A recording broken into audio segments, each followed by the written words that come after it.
앉아있네. K 박사, 최 팀장, 이용, 그리고 파토 원종우가 함께합니다. 네, 제가 얼마 전에 또 뉴스를 좀 봤는데요. 뭐 뉴스랑 저희가 구별해서 하고 있지만 그래도 뭐 이런 얘기를 조금은 네.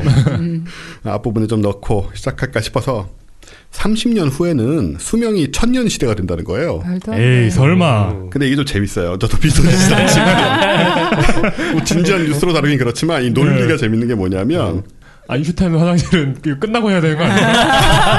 거기에는 좀 이거보다 훨씬 진지한 게 기다리고 있습니다. 네. 그게 무슨 소린가. 이게 사실 30년 후에 수명 1000년 시대란 말도 좀 이상하잖아. 논리적으로도. 네. 1000년 살 거면 왜 또 1000년만 살아요? 2000년 살 수도 있지. 예, 뭐 굳이 1000년이라고 얘기하고 있는데 이 논리에 따르면 어쩌면 영원히 살 수도 있습니다. 네네. 다만 이제 약간 신용이 덜 가는 건 이걸 주장하는 분이 의사도 생물학자도 미래학자도 아닌 노르웨이의 웹 개발자. 웹 개발자라고 무시하시나요? 저 약간 기대감에 지금. 웹 개발자가 웹 얘기를 하면 믿음이 가죠.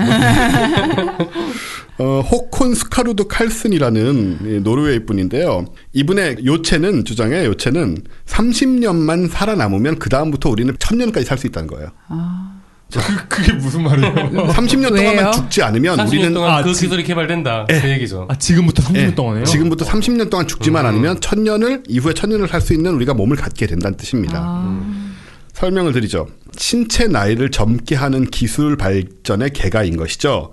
이런 거죠. 지금 현재 이제 50세의 남성이 있습니다. 이 사람이 20년 살게 되면 이제 70세가 되잖아요. 네. 근데 그 20년 동안 이 늙은 신체를 20살 젊게 해주는 기술이 탄생할 거라는 거예요. 그 말은 이분이 나이는 70이 되지만 몸은 하나도 안 늙는다는 얘기죠. 그 다음에 이렇게 해서 이분이 원래는 우리가 지금 관점에서는 만약에 70에 돌아가실 거라 치면 20년을 더 갖게 되잖아요. 네. 이런 식으로 다시 이제 20살이 더 늙으면 또 70이 되려고 하겠지만 기술이 더 발전해서 더 빠르게 젊게 만듭니다. 제논의 역설 이런 거 같은데요? 네, 그 얘기를 하려고 그랬는데 일종의 제논의 역설 같은 거예요. 그래서 우리는 영원히 늙어 죽는 몸에 도달할 수 없는 거예요.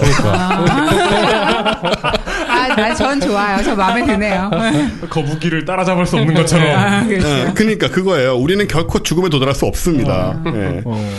이런 식으로 해서 30년 동안에 이제 이런 기술이 개발되기 시작하면서 우리가 늙어가는 것에 비해서 계속 앞지를 것이기 때문에 기술이 이게 반복되면 이제 1000년이 되던 2000년이 되던 아마 이제 영원히 산다고 말하기 좀 그래서 굳이 1000년이라고 말을 한 것 같은데 우린 늙지도 않고 죽지도 않는 거죠. 심지어는 더 젊어질 수도 있죠. 기술 발전이 더 빨라지면. 네. 여기서 한 가지 질문을 드리는 거예요. 우리가 사람들한테 이렇게 물어봅니다. 영생하고 싶으냐? 그러면 별 얘기를 다 해요. 철학적인 얘기도 하고 뭐 이래저래 뭐 나는 뭐 사람이 뭐 때가 되면 죽어야지 이런 말 하지만 넌 늙기 싫리라고 물어보면 늙고 싶다고 말하는 사람은 훨씬 적을 거예요. 그렇겠죠. 그렇죠. 근데 이게 어떤 의미에서는 같은 얘기이기도 하거든요. 왜냐면 우리가 사실 영생이라는 게 그럼 영원히 사는데 조금씩 늙으면서 영원히 살 건가? 그런 걸 어차피 생각하는 건 아니잖아요. 1000년을 사는데 내가 정말 1000살 올드 상태로 늙은 상태로 살고 싶은 사람은 아무도 없는 거고 누가 봐도 1000살인 상태로. 내가 스스로 느끼기에도 몸도 마음도 그걸 누가 원해. 그러니까 우리가 영생이라고 얘기할 땐 굉장히 관념적인 얘기가 되지만 늙기 싫냐고 얘기하면 굉장히 구체적인 얘기가 되는 거예요. 왜냐면 늙으면 다 조금씩 힘든 거 우리 좀 알잖아요 이제. 그렇죠? 그래서 뭐 연어형 노화 뭐 이런 거 있잖아요. 그건 또 뭐예요? 그러니까 마지막 순간까지 그러니까 알 낳기 직전까지 젊은이인 거예요. 그러니까 알을 낳고 나서 급격히 늙어서 죽는. 바로 죽는. 네. 그래서 이제 이렇게 얘기를 하게 되면 다들 나도 저거 할 수 있으면 좋겠다 이런 생각을 할 것 같아요. 근데 현실적으로 우리가 큰 사고가 나지 않거나 건강을 조금만 유지하면 한 30년 더 살 수 있잖아요, 사실. 그렇죠. 우리 모두가 해볼만하죠. 해볼만 하잖아. 확률이 꽤 높죠. 그러니까요. 물론 여기에 대해서 많은 비판적인 생각이 있습니다. 과연 이게 가능하냐. 이 칼슨이란 분이 역시 웹 개발자답게 예로 드는 것이 이제 무어의 법칙을 예로 드세요. 아니야. 이게 과연 근거가 되는지 모르겠는데. 무어의 법칙은 그 어거지 아니에요? 그 법칙 그런 걸 법칙이라고 하나?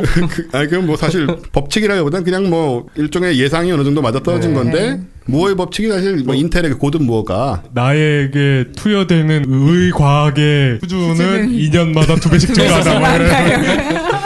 네, 여기서는 20년마다 20살씩 줄어들게요. 그 어느 시점 아마 제가 만든 얘기지만 어떤 특이점을 넣으면 20년마다 30살씩 젊게 되고 점점 젊어지는 10대 때로 돌아가는 뭐 이런. 괜찮네요. 예. 그래서 아무튼 무어의 법칙을 이제 예로 들고 있고요. 굳이 말하자면 전 지지합니다. 근데 그때쯤 되면 너무 젊어지지 않는 기술도 그러니까 뭐죠? 저 벤자민 버튼의 시계는 거꾸로 간다. 그런 식으로 가도 안 되겠지만, 그래서 이분은 계속 주장을 하고 그 외에도 뭐 컴퓨터가 세포 수준의 크기가 되면 이제 몸에 들어가서 이제 컴퓨터 네, 세포가 우리 늙은 그렇죠. 세포를 대체한다라든가 네. 온갖 여러 가지 개념을 다 도입을 하세요. 이런 얘기가 있다고요? 그냥 오프닝인데. 네. 아인슈타인 아저씨 아니었어요 이거? 아니에요. 네. 어쨌든 희망을 가지고 또 모릅니다. 요즘 또 불과 몇 년 전만 해도 생각하지 못했던 거. 예를 들어서 지난 시간에 저희가 화성 얘기했는데 화성, 예. 화성 불과 5년 10년 전만 해도 전부 SF 같은 얘기였는데 지금 그렇죠. 실현이 되고 있으니까 네. 이것도 모르죠 뭐. 네. 중요한 건 이 방송 들으시는 모든 분들 30년은 어쨌든 버티자. 네. 외롭고 거기까지는. 슬퍼도 몸이 아파도 네. 예. 네. 버텨보자는 얘기 드리고 싶고요. 제가 그 많이 하는 얘기지만 30년짜리는 대부분 다 아 맞다.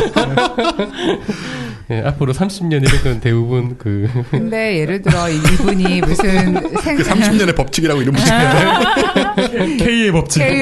K죠.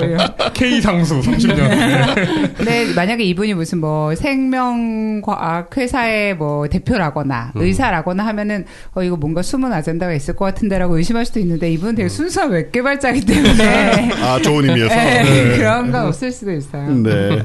두고 보시죠. 만약에 30년 후에 이런 기술이 나오면 저희가 특집 방송 또 마련하겠습니다. 갑자기 지금보다 그, 젊은 몸으로. 그 최근에 SNS에서 그 한 중학생이 우리 할아버지 116세다 이러면서 인증을 한 게 이슈가 됐거든요. 한국에서요? 네, 한국에서요. 오, 네. 고종부터 박근혜까지다. 야, 그분의 저 전기는 그런 제목이 되겠네. 고종부터 박근혜까지. 뭐 다음 정권이 될 수도 있죠. 그 같은 경우는. 예. 할아버지 증조 할아버지인가 뭐. 예. 할아버지라면 이분은 또 번식력이 엄청나신 분이거든요. 그렇죠. 네, 뭐 그만하겠습니다. 우리도 가능합니다. 그럼. 네, 지켜보죠. 자, 그럼 저희 뉴턴의 발가락 들어가기 전에 전하는 이야기 좀 듣고 가겠습니다. 나는 당신을 위해 매일 700만 건의 기사를 읽습니다. 매일 쏟아지는 기사들을 정리하고 분석하고 분류하고 당신이 가장 관심 있을 것들을 찾아내죠. 나는 당신을 놀라게 하고 기쁘게 하거나 슬프게 하는 뉴스들이 어떤 것들인지 알고 있습니다. 아마도 어쩌면 당신은 점심시간에 동료들과 제가 전해드린 뉴스 얘기를 할 수도 있겠죠. 만약 내가 고른 기사들이 도움이 된다면 난 정말 많이 기쁠 거예요. 나는 당신과 함께 성장하고 진화합니다. 당신이 읽는 기사들, 좋아하는 것들과 싫어하는 것들. 내가 제공하는 뉴스를 더 많이 읽으면 나는 당신에 대해 더 많은 걸 알게 되고 더 좋은 것들을 들을 수 있게 됩니다. 물론 당신의 개인정보는 수집하지 않으면서 말이죠. 나는 당신 휴대폰 속의 AI 페르소나 지니입니다. 딥러닝 기반의 사용자 맞춤 뉴스 큐레이션 서비스 지니 뉴스. 네, 방금 저 지니 뉴스라는 이 앱에 대한 광고를 들으셨는데요. 사실 이 지니 뉴스를 제가 한 3, 4년 계속 쓰고 있습니다, 지금. 오. 네, 제 폰엔 항상 들어있던 거예요. 그럼 이렇게 광고가 들어올 거라는 건 전혀 예상하지 못하시고. 이렇게 예상했으면 이상한 거지. 과학하고 앉아있는데 생기기 전부터 쓰고 있었다니까. 오래 있었던 거네요, 그러니까. 예, 오래 있었어요. 적어도 한 3년 있었던 것 같고. 네. 그래서 저는 이제 이 광고에 앞서서 이 앱의 변천사를 제가 직접 겪어왔기 때문에 그걸 알고 있죠. 근데 이게 굉장히 유용합니다, 정말로. 왜냐하면 제가 무슨 뭐 여러 가지 신문사 앱이니 이런 거 다 갖고 있었어요, 뉴스 앱을. 네. 그래서 다 지웠습니다. 아, 사실 쓰레기 앱들이 많죠. 예, 그리고 뭐 하나하나 다 따로 읽는 것도 우습고. 뭐 그냥 구글 네이버 가면 다 정리돼 있잖아요, 그런 거는. 네. 근데 이 앱을 안 지우고 있었던 거는 이 앱이 정말 구미에 맞는 걸 계속 찾아줘요. 그리고, 진짜요? 예, 그래서 뭐 그런 기술이 있나 보다 정도 생각을 했는데 막상 저희가 이 광고랑 관련돼서 사실 이 솔트룩스라는 회사가 하고 있는 건데요. 이 회사 대표님이 저희 엄청난 팬이시더라고요. 오. 예, 전혀 몰랐어요. 전혀 몰랐는데 어쩌다 알고 보니 저희 방송을 그렇게 좋아하시고 열심히 들으시고 막 왜 저희 가끔씩 열혈 청취자분들 중에는 저희를 연예인 같이 보시는 분들이 있거든요. 한 번씩은 경험해 보셨을 텐데 이 대표님이 그러십니다. 네. 저 그 홍승수 교수님 강연하실 때 가가지고 되게 상처받았던 게 K 박사님 옆에 제가 이렇게 서 있었는데 저를 아무도 못 알아보더라고요. 그 자리는 그런 자리예요. 거기는 뭐 말하자면 어중간한 연예인 누가 와도 네. K 박사님은 못 이기죠. 그런데 그렇게 마침 쓰고 있던 앱인데 그 대표님이 그렇게 또 좋아하시고 우리를 뭐 이런 있던 인연들이 좀 있어요. 근데 이 앱에 대해서 광고에서 좀 나왔지만 저는 이제 기술적인 건 전혀 몰랐으니까. 근데 알고 보니까는 여기에 이제 사람이 전혀 관여를 안 하고 딥러닝이 전부 해결을 해주는 그런 앱이에요. 그러니까는 이게 인공지능 엔진이 움직이는데 하루에 700만 건의 뉴스와 블로그를 사람이 읽듯이 읽어요. 이 앱 뒤에는 그 거대한 서버가 있는 거예요. 네. 그래가지고 500개 카테고리로 자동 분류를 합니다. 그리고 떠오르는 이슈들을 자동 인지합니다. 얘가. 사람이 처리한다면 매일같이 하는 이 일을 40년을 해야 된대요. 이게 뭐 논리적으로 이상한 얘기긴 한데 40년씩 늦어지는 거죠. 시간이 40년씩 느리게 가는. 굉장히 뭐 나름 역사 아카이브로 괜찮을 것 같긴 한데 네. 그 다음에 이제 실시간으로 상황 분석해서 30만 명이 지금 쓰고 있는데 각 개인들을 위해서 전부 맞춤 서비스를 해요. 그러니까 내가 좋아하는 뉴스를 골라서 준다는 그쵸. 예, 자기가 직접 고르는데 거기에 딥러닝 시스템이 쓰입니다. 그래서 저희가 이분 만나고 설명을 조금 들었는데 예를 들어 내가 어디에 사는지 몇 살 때 뭐 남자인지 여자인지 성별이나 이런 걸로 일단 기본 분류를 해놓고 그 다음에 이제 뉴스를 내가 계속 보잖아요. 어떤 뉴스는 스킵하고 어떤 건 보는지에 대한 정보에 따라서 내가 관심이 있는 카테고리들을 따로 기사를 분류를 해서 그러니까 예를 들어 같은 앱을 써도 파토님하고 저는 완전히 다른 뉴스를 계속 보게 되는 거죠. 근데 이게 생각보다 굉장히 좀 뭐랄까 잘해요. 사람이 한다고 그래요? 하면 이렇게 못할 것 같아 네. 진짜. 그리고 이거를 되게 중요한 포인트가 뭐냐면 키워드 같은 걸 가지고 그걸 분류하는 게 아니고 그거는 뭐 쉬운 일이잖아요. 키워드를 분류하는 게 아니고 실제 뉴스의 내용을 인공지능이 파악을 해가지고 맞춰준다는 거예요. 그리고 개인정보 수집은 안 한대요 따로.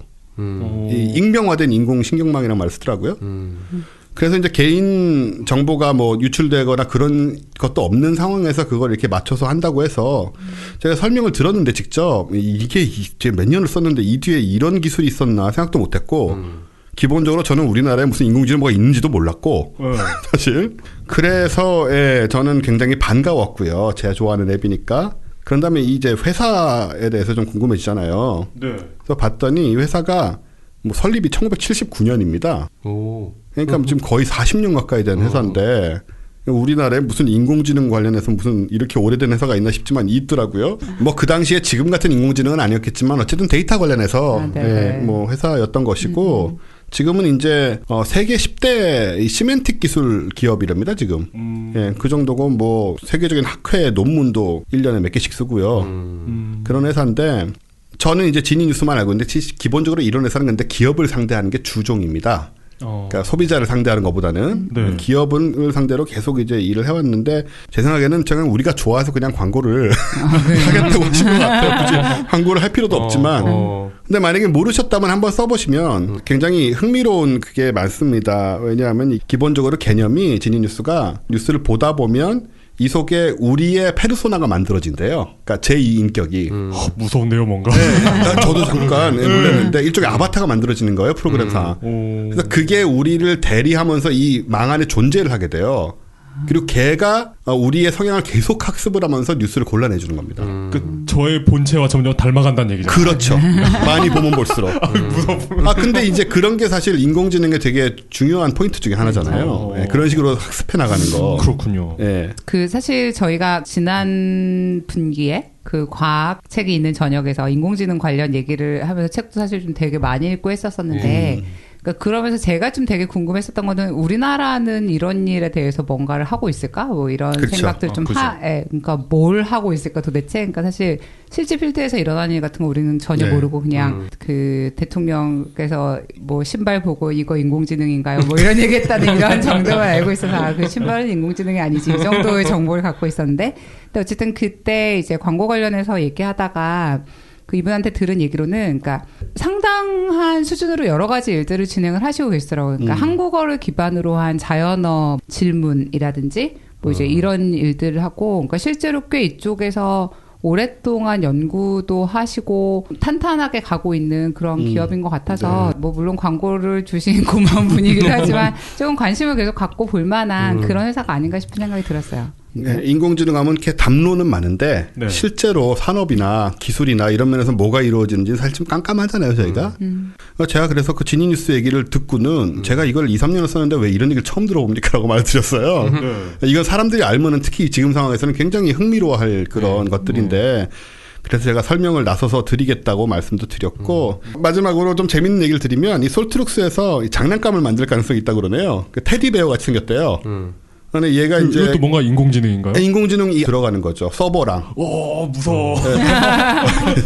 해치지 않아요. 그 인형일 뿐이야. 예. 그래서 뭐 그런 것도 뭐 올 연말에 나온다는 얘기도 있고 해서 앞으로는 우리나라 솔트룩스를 중심으로 해서 우리나라 쪽에서도 우리가 뭐 예를 들어서 뭐 실이라던가 혹은 뭐 아마존이라던가 이런 데서 했던 것들 그런 시도들이 우리 주변에서도 보이는 날이 오지 않을까 생각이 되고 그런 관점에서 지니뉴스 한번 받아 써보시는 것도 괜찮을 것 같아요. 네. 학교 종이 땡땡땡 어서 모이자 선생님이 우리를 기다리신다. 자, 그럼 오늘의 메인 코너 뉴턴의 발가락으로 들어가겠습니다. 와. 자, 오늘은 저희 뜻하지 않은 초대 손님이 또 오셨습니다. 새로운 손님 네, 오셨네요. 저희 K 박사님은 저희 오늘 개인 사정으로 다른 곳에 가셨고요. 오늘 저희 모신 초대 손님은 여러분이 들으시면 깜짝 놀라실 거예요. 과거에는 저희 공룡 편을 하셨던 이정모 관장님이 이 서대문 자연사박물관 관장으로 재직을 하셨습니다. 그러다 지금 이제 몇 달 전에 서울시립과학관 관장으로 가셨고요. 이번에 새로 서대문 자연사박물관 관장님으로 부임하신 분이십니다. 네, 이강환 관장님 모시겠습니다. 네, 안녕하세요. 반갑습니다.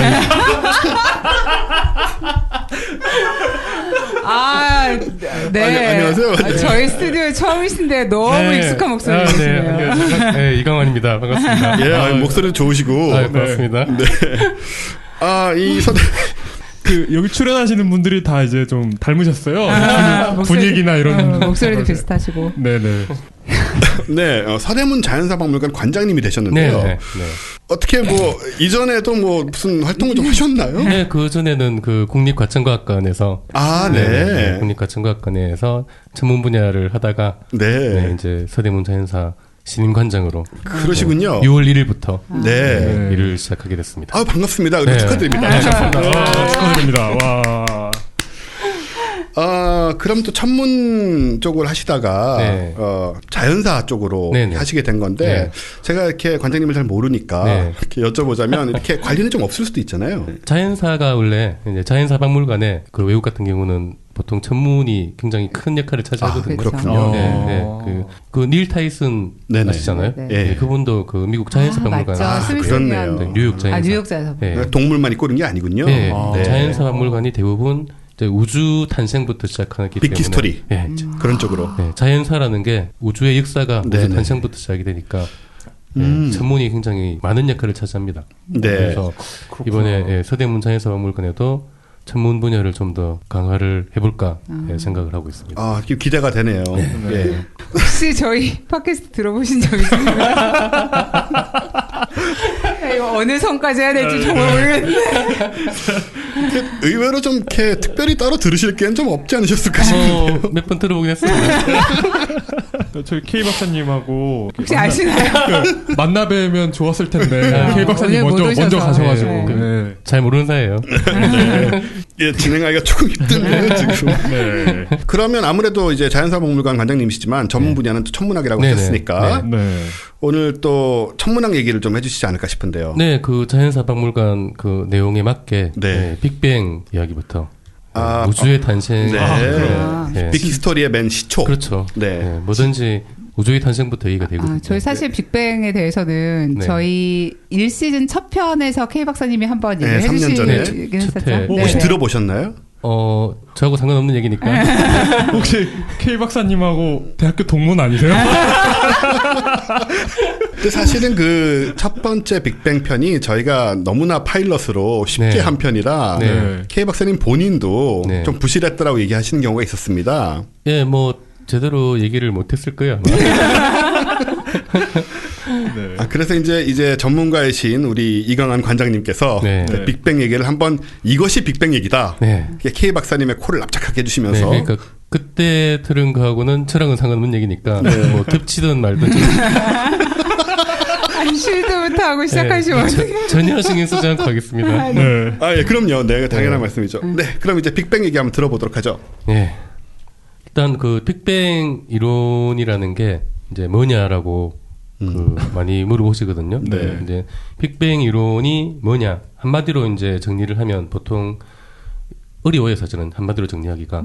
우리 그냥 뭐 우주 빵 터져서 시작했다 이렇게 얘기하는데. 그래서 그냥 그 가장 잘 정리된 워딩을 제가 여러 군데서 찾아보고 제 나름대로 정리를 한 게 우주 전체가 하나의 무한히 작은 점에서 일어난 폭발로 탄생했다. 네, 그게 이제 빅뱅 이론의 그 핵심적인 내용이에요.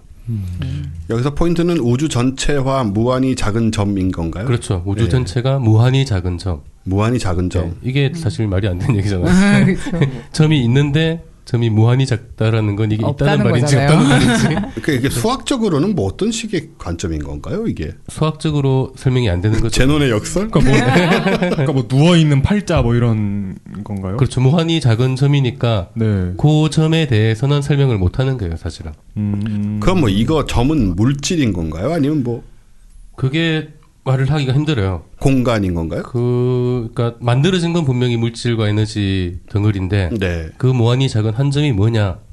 이건 설명을 못 하는 게 네. 그 유명한 그 이제 천문학자 중에서 앨런 구스라는 네네. 사람이 잘 설명한 게 있어요. 이제 요약을 한 게 빅뱅 이론은 무엇이 폭발했는지, 왜 폭발했는지, 그리고 폭발하기 전에는 무슨 일이 일어났는지에 대해서는 아무것도 이야기해주지 않는다. 얘기하고 있는 게 거의 없는 것 같긴 한데. 그러니까 얘기하는 거는 빅뱅이 일어난 직후에 어떤 일이 있었느냐. 네. 직후에. 네, 빅뱅이 일어난 이후에부터 지금까지 어떤 일이 있었느냐를 알려주는 게 빅뱅 이론이에요. 그게 이제 우주의 역사인 거죠, 네, 이를테면. 그렇죠. 그러니까 빅뱅 이론에는 빅뱅이 없어요. 그렇네요. 네. 네. 그렇구나. 빅뱅이 빅뱅 없네요. 빼고 빅뱅 빼고 그 다음부터 나오는 게 빅뱅 이론이에요.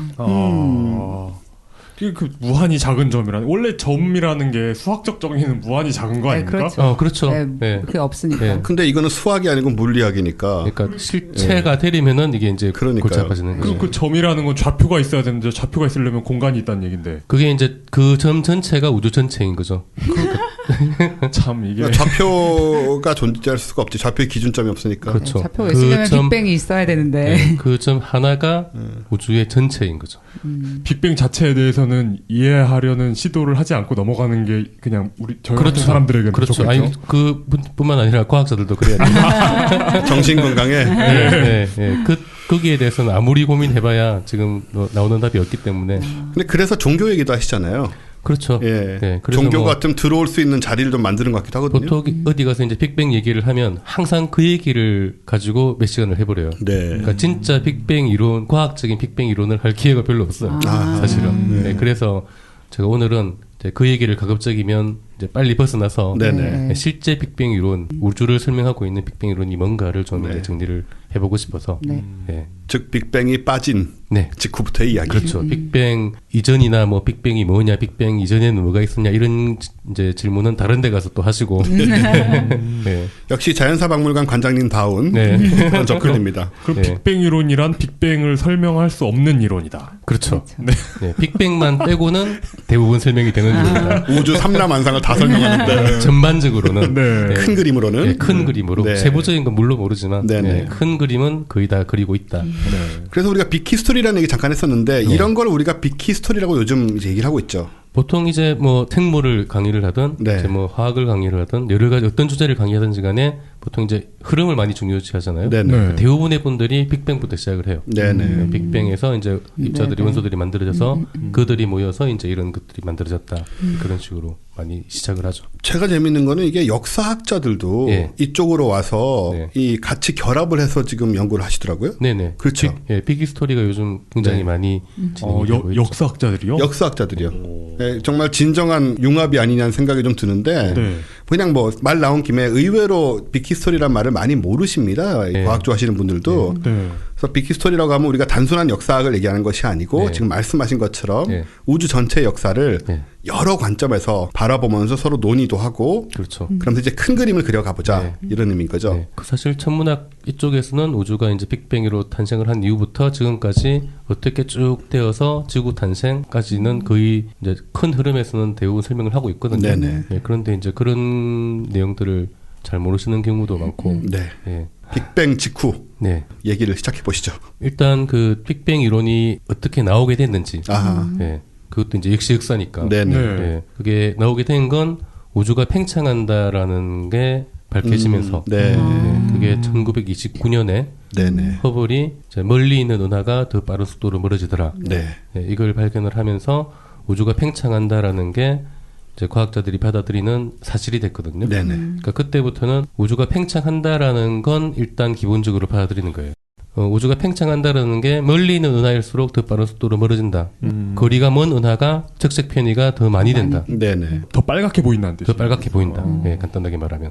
그러니까 그걸 설명하려면 그런 현상이 나타나는 거는 이거는 사실이에요. 네. 관측적인 사실이고 그걸 해석하는 방법이 여러 개 있을 수 있겠지만 지금은 우주가 팽창하고 있다라는 걸로만 해석을 해요. 네네. 정상적인 과학자들은 예, 그걸 두고 뭐 이게 뭐 다른 뭐 이상한 것 때문에 그렇게 된다라고 말하는 거는 현재로서는 과학자 중에는 없다고 보고요. 제가. 네. 네. 예, 그러니까 우주가 팽창한다라는 사실 자체는 거의 100%의 과학자들이 동의를 하고 있는 사실이다. 네. 그것부터 설명을 해야 되는 거예요. 우주 전체를 설명을 하려면은 우주가 팽창하고 있는 사실을 설명을 하지 못하고 딴 얘기하고 있으면은 그거는 과학이 아닌 거죠. 그렇네요. 전제 자체가 잘못된 거니까. 네. 네. 그 팽창하는 게요. 네네. 우리가 관측할 수 있는 범위 내에서만 국한된 현상일 가능성은 없나요? 아, 그럴 수도 있죠. 네. 어쨌든 지금 우리가 관측하는 범위 내에서는 그래요. 팽창을 해요. 네. 맞아요. 그러니까 그 밖에는 어떻게 되고 있는지는 아무도 말할 수가 없어요. 네. 그거를 그냥 내 느낌대로 말해버리면 그건 과학이 아닌 거니까요. 그렇죠. 네. 네. 그래서 이제 29년에 우주가 팽창한다는 사실이 밝혀지고 30년대 그때만 해도 천문학자들이 뭐 그렇게 많지 않았으니까 네. 그게 진짜 맞나? 네. 네, 그걸 계속 검증하고 고민하는 데 시간을 많이 보냈고요. 네. 그러다 보니까 1940년대쯤 되니까 그렇다면은 우주가 계속 팽창을 한다는 것은 우주가 계속 커지고 있다는 건데. 그렇겠네요. 논리적인 귀결이니까. 그렇죠. 논리적인 그렇죠. 기술로 더 점점 커지고 있다는 건데. 그렇다면은 시간을 거꾸로 돌리면 예, 점점 작아져야 되지 않냐. 작았을 것이다. 예, 그러다 보면은 아주 과거로 돌리면 언젠가 우주가 한 점에 있는 시간이 있지 않겠냐. 아, 그렇게 된 예. 거군요. 네. 그러니까 그런 시간이 있었다라고 주장하는 게 1940년대에 네. 처음 등장을 합니다. 근데 누가 만약에 그런 얘기 하면은 네. 말이 되는 소리를 해라 이런 얘기가 나올 거거든요. 그때만 해도 말이 되는 소리를 해라라는 얘기들이 많이 나왔어요. 그랬겠죠. 실제로. 그랬겠죠. 네, 1940년대에 처음 주장한 사람이 가모프와 이제 제자인 알프라는 사람이 그 같이 한 건데 그 주장이 나오긴 했는데 가모프가 아주 주류 과학자는 아니었거든요. 네. 네, 약간 이제 이방인 비슷하고 약간 괴짜라서 이 사람이 네, 대중적으로는 많이 알려진 사람인데 네. 학문적에서는 아주 주류인 사람은 아니어서 그 와중에 저 분자 생물학의 시초에도 관여했어요. 저제가 모프가. 뭐 그냥 여러 다재다능한 가지. 사람이라서 네, 이것저것 뭐 많이 건드리고 그 엉뚱한 주장도 가끔 하고 그런 사람이라서 그걸 받아들이고 안 받아들이고 논란이 많고 근데 이제 그때 빅뱅 이론이라고 할 수 있는 초기 이론이고 네. 거기에 반대하는 사람들이 있었어요. 네. 그 호일 프레드 호일. 네, 프레드 호일을 중심으로 해서 우주가 팽창하는 건 맞는데 그렇다고 해서 과거에 작았던 건 아니고 우주가 영원히 계속 처음 만들어질 때부터 팽창하고 있었다. 네. 네. 그러면서 그 팽창하는 중간중간에 새로운 물질이 계속 만들어진다. 네. 그러니까 우주의 전체적인 모습은 언제나 똑같다. 네. 그래서 그걸 정상 상태의 우주론이라고 네. 불렀어요. 그렇게 치면 우주가 영원히 넓어야 되는 무한히 크고 네. 처음부터 무한히 컸고 네. 시작이라는 게 없는 거죠. 그러니까 원래부터 있었다. 시공간적으로 무한하고 예, 예.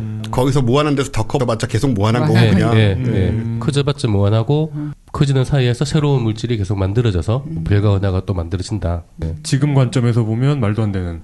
그렇죠. 근데 그 당시 관점에서 봤을 때는 빅뱅도 말도 안 돼요. 그렇죠. 그러니까 지금 관점에서 보면 아니 팽창하는데 갑자기 중간중간에 왜 자꾸 생겨 물질이 그렇잖아요. 네. 근데 그 모든 물질이 한꺼번에 뻥 생겼다는 것보다 낫지 않냐. 그럴 수 있죠. 우리한테 아, 익숙할 그럴 수 뿐이지. 있어요. 그렇죠. 네. 우리는 지금 네. 익숙할 뿐이지. 중간중간 뭐가 생긴다는 것도 어찌 보면 뭐 암흑 에너지랑 비슷한 개념 아닌가요? 예. 근데 생기는 것도 많이 생길 필요도 없어요. 계산을 해보니까 제곱미터에 아마 1년에 수소원자 1개?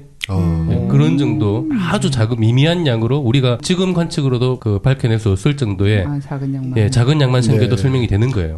양이 작다고 하니까 그럴듯한데요. 그러니까요. 또 우주가 원체 크니까 네. 조금씩만 생겨나도 갑자기 네. 별거 하나들이 뭐 늘어진 그 팽창하면서 푹푹 생겨난다 그러면 이상하겠지만 지금 관측으로도 이게 생기는지 안 생기는지 알 수가 없을 정도로 네. 미미한 양만 근데 생겨도 그 설명이 시절에 돼요. 그 뭐 양자 요동 개념이 있었을까요? 그 무슨 메커니즘이 있어야 될 거 아니에요? 뭐 생겨나려면. 빅뱅도 메커니즘이 없잖아요. 아, 그렇죠. 그런 식이니까 어차피. 네. 그러니까 둘 다 확실한 증거는 없고 예, 이런 두 가지 이제 이론이 경쟁을 했죠. 종교가 꼬이게 생겼어. 종교가 꼬여. 그렇죠. 이게 40년대잖아요. 네. 제가 80년대생이니까 한 40년 늦게 태어났다고 이 천재들을 비웃고 있는. 그것도 모르고 뭐 이런 너무 당연한 좋아. 걸. 그 당시에 뭐 어쨌든 가모프나 프레드 호일이나 다 세계적으로 거의 가장 뛰어난 과학자들이었으니까. 네. 예. 그러다가 이제 이게 정리가 뭐 돼 갔겠죠? 그렇죠. 이제 정리가 된 게 빅뱅 이론에서는 예측을 할 수 있는 게 있었어요. 예를 들어서 이제 정상 상태의 우주로는 관측적으로 설명하기 어려운 거예요. 네. 이게 만들어지는 걸 관측을 할 수가 네, 없으니까 수소원자에게. 도저히. 그렇죠. 예, 그러니까 근데 빅뱅 우주론에서는 처음에 우주가 한 점에서 생겼으니까 우주 전체의 온도가 다 똑같았을 거다. 네, 그러니까 우주 전체의 온도가 다 똑같다면은 우주 어디를 보더라도 온도가 일정해야 된다. 그래서 그 일정한 온도가 지금도 관측이 될 거다. 그게 배경 복사인 거죠. 그게 우주 배경 복사였죠. 네. 예, 아, 그게 그 우주 배경 복사를 예측할 수 있는 거네요. 그렇죠. 그게 이제 이론적으로 40년대에 가모프와 엘프가 논문을 쓰면서 우주 배경 복사가 있어야 된다라는 네. 얘기를 했어요. 근데 실제로 내가 만약에 그 당시에 과학자였으면 야 온도가 똑같으면 별이 왜 생겨 우리가 왜 생겨 막 이런 식으로 그 보나 마나지 약간 이렇게 눌렀을 것 같은데 그 정도 생각하는 거는 지금 굉장히 과학적으로 많이 알게 된 최신 건가요? 천문학을 많이 공부를 한 결과일 거예요. 그러게요. 무에서 시작하는 거하고 어쨌든 우리가 조금이라도 전문가는 아니지만 듣고 알고 한 상태에서 다시 생각하는 건 정말 다른 것 같아요. 그렇죠. 네. 예, 그러니까 우주 전체의 온도가 똑같다. 어쨌든 전반적인 규모이기 때문에 예, 어마어마하게 크다라고 봤을 때 규모이기 때문에 네. 그래서 이제 이론이 나왔는데 이제 관측이 결국 되고. 그렇죠. 그러면 그게 이제 이제 빅뱅이- 우주 배경 복사가 발견이 됐죠. 이제 네. 64년, 65년에 네. 그 우주 배경 복사가 펜지아스와 윌슨이라는 두 사람이 우연히 발견을 해서 아, 그렇죠. 네. 그것도 아마 얘기했던 것 같은데. 그 얘기는 아마 여러 군데서 많이 나왔을 네네. 거예요. 우연히 발견을 해서 달팽이처럼 생긴 원시적인 전파망 환경 네, 아닙니까? 전파망원경 네. 혼처럼 생긴. 네. 네. 네. 그러니까 이게 접시형이 아니고 그쵸. 접시를 이렇게 피자처럼 이렇게 썰어놓은 것처럼 그러다 보니까 이제 이렇게 나팔처럼 생겼더라고요. 그냥 나팔처럼 생겼어요. 네. 혼처럼 생겼죠. 천체 관련된 구조물이 아니고 무슨 뭐 바람이나 이런 거 뭐 관측하는 기가 생겼어요. 네, 맞아요. 생긴 그거 것만 뭐 보면. 원시적인 건 아니고요. 지금도 그런 형태를 쓰긴 써요. 아하. 원래 그 전파망원경은 우주 전파를 관측하려고 한 게 아니고 네. 그 위성 전파를 아, 네. 받으려고 한 네, 거거든요. 그랬죠. 예. 그래서 그거를 개조해가지고 쓰려고 하다 보니까 잡음이 계속 생기는데 그 잡음의 원인을 찾다가 제 옆에 그 천문학자들한테 물어보니까 그게 바로 우주 배경 복사다. 네. 그래가지고 그 사람들은 전혀 의도와 다르게 우주 배경 복사를 발견을 하고 노벨상까지 받았죠. 정말 세상에 이런 운도 있습니다. 예, 예, 세상에서 가장 운이 좋은 노벨상 노벨상자. 중에. 그래서 지금은 빅뱅이란 거는 기본적으로 뭐 정설로 굳어져 있는 건데. 그렇죠. 예. 이제 그때 60년대 이제 우주 배경 복사가 발견이 되니까 그 정상 상태 우주로는 이제 완전히 폐기가 되고. 폐기가 됐고 네. 주장하던 사람들도 이제 호일하고 뭐 골드 본디 이런 사람들인데 골드 본디 이런 사람들은 아 우리가 졌다라고 인정을 했는데 호일은 끝까지 비지 않았대요. 죽을 아, 때까지. 그래요. 예. 하여튼 뭐 이제 원래 지금 과학자는 그러면 안 된다 이런 거 아니에요? 뭔가 그러니까 그때만 해도 우주 배경 복사도 뭐 이게 맞냐 안 맞냐라는 논쟁도 있었으니까 네. 이게 진짜 우주 배경 복사가 확실하냐 뭐 진짜로 균일하냐 예, 그런 것도 있었으니까 그러니까 60년대 이후는 빅뱅 이론이 정설로 네. 거의 자리를 잡아갔죠.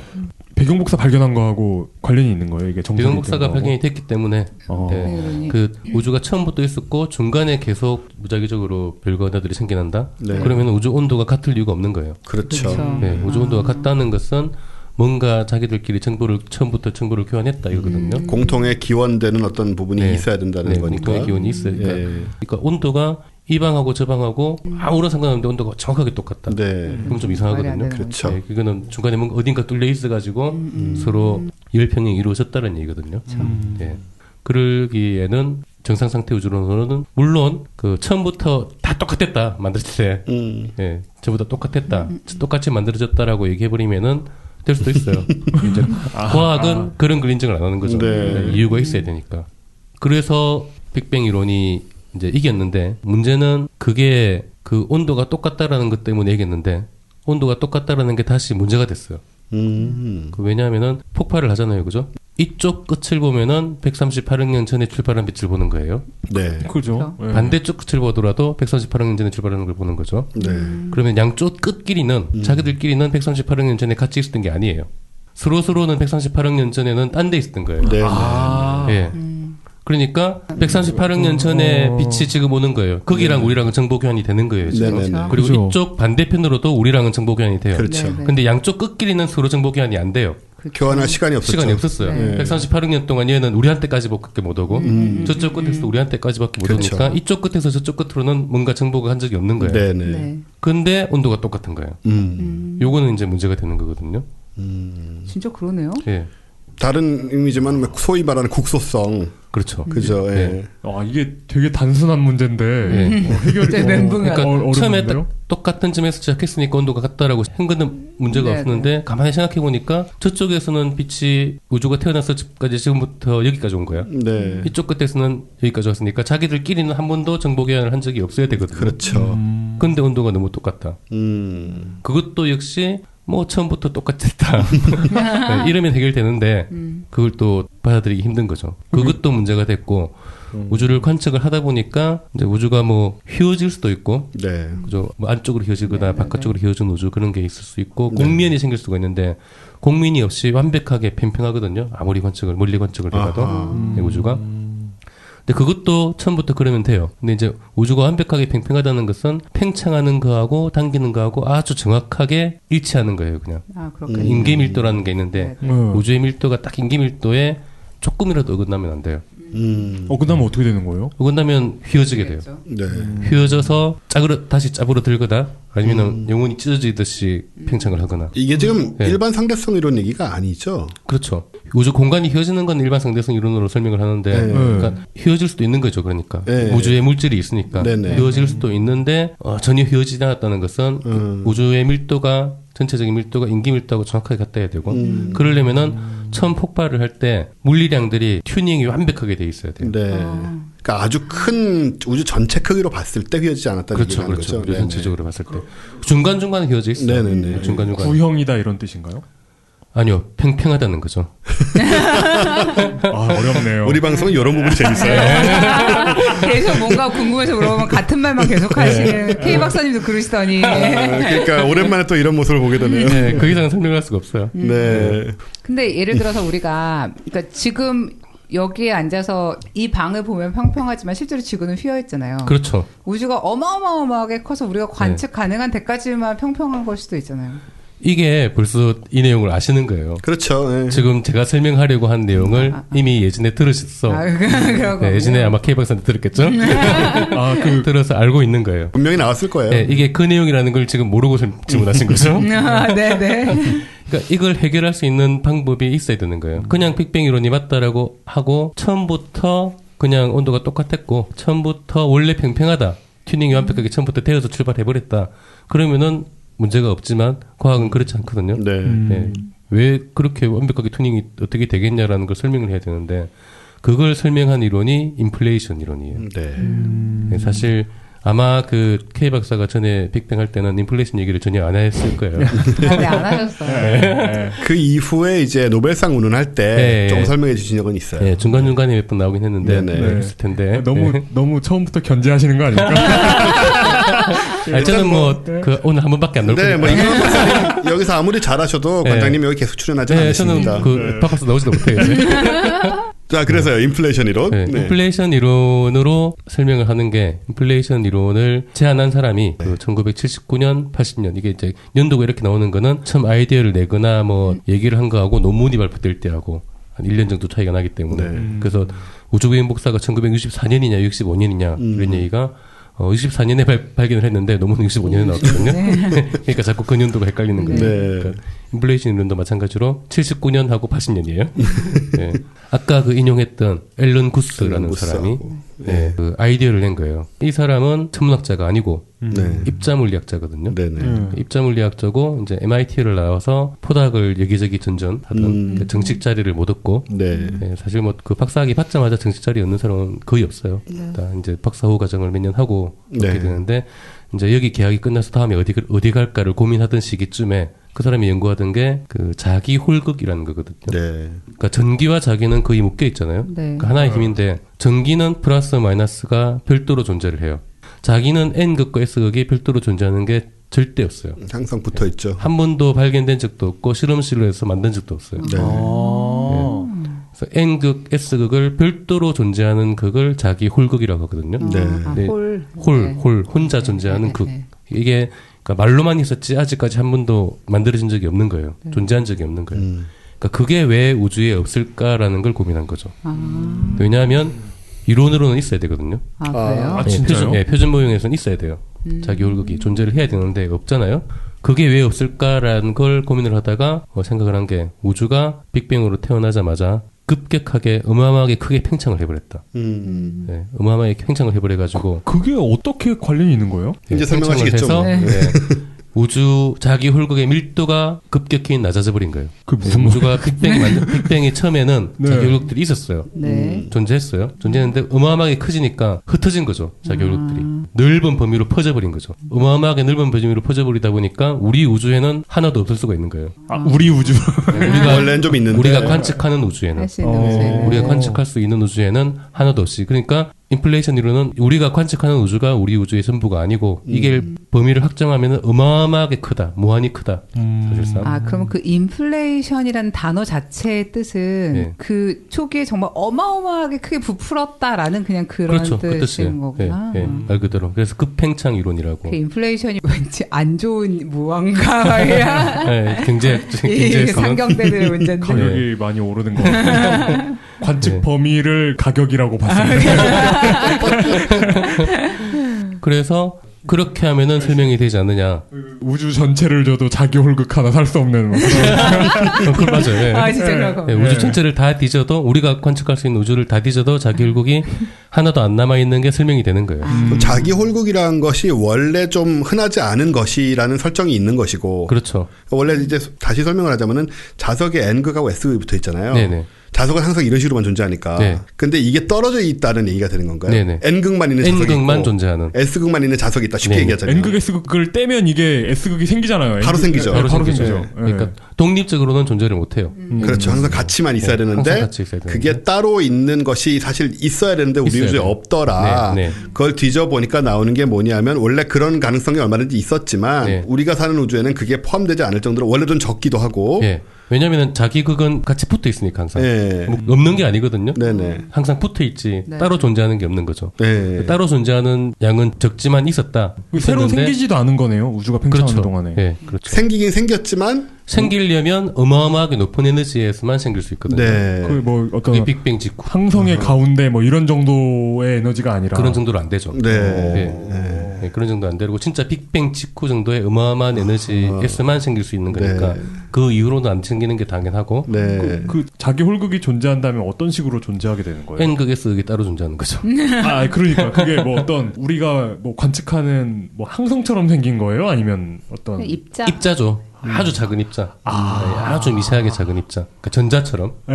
네, 그런 미세하게 작은 입자로 존재. 관측을 못 하는 게 이상하지 아주 않군요. 작은 자석이라고 생각하면 그냥 뭐 그렇죠. 아주 대충, 자석인데 예. N극만 있는 거죠. N극만 있는 자석. 네, 상상이 안 되죠.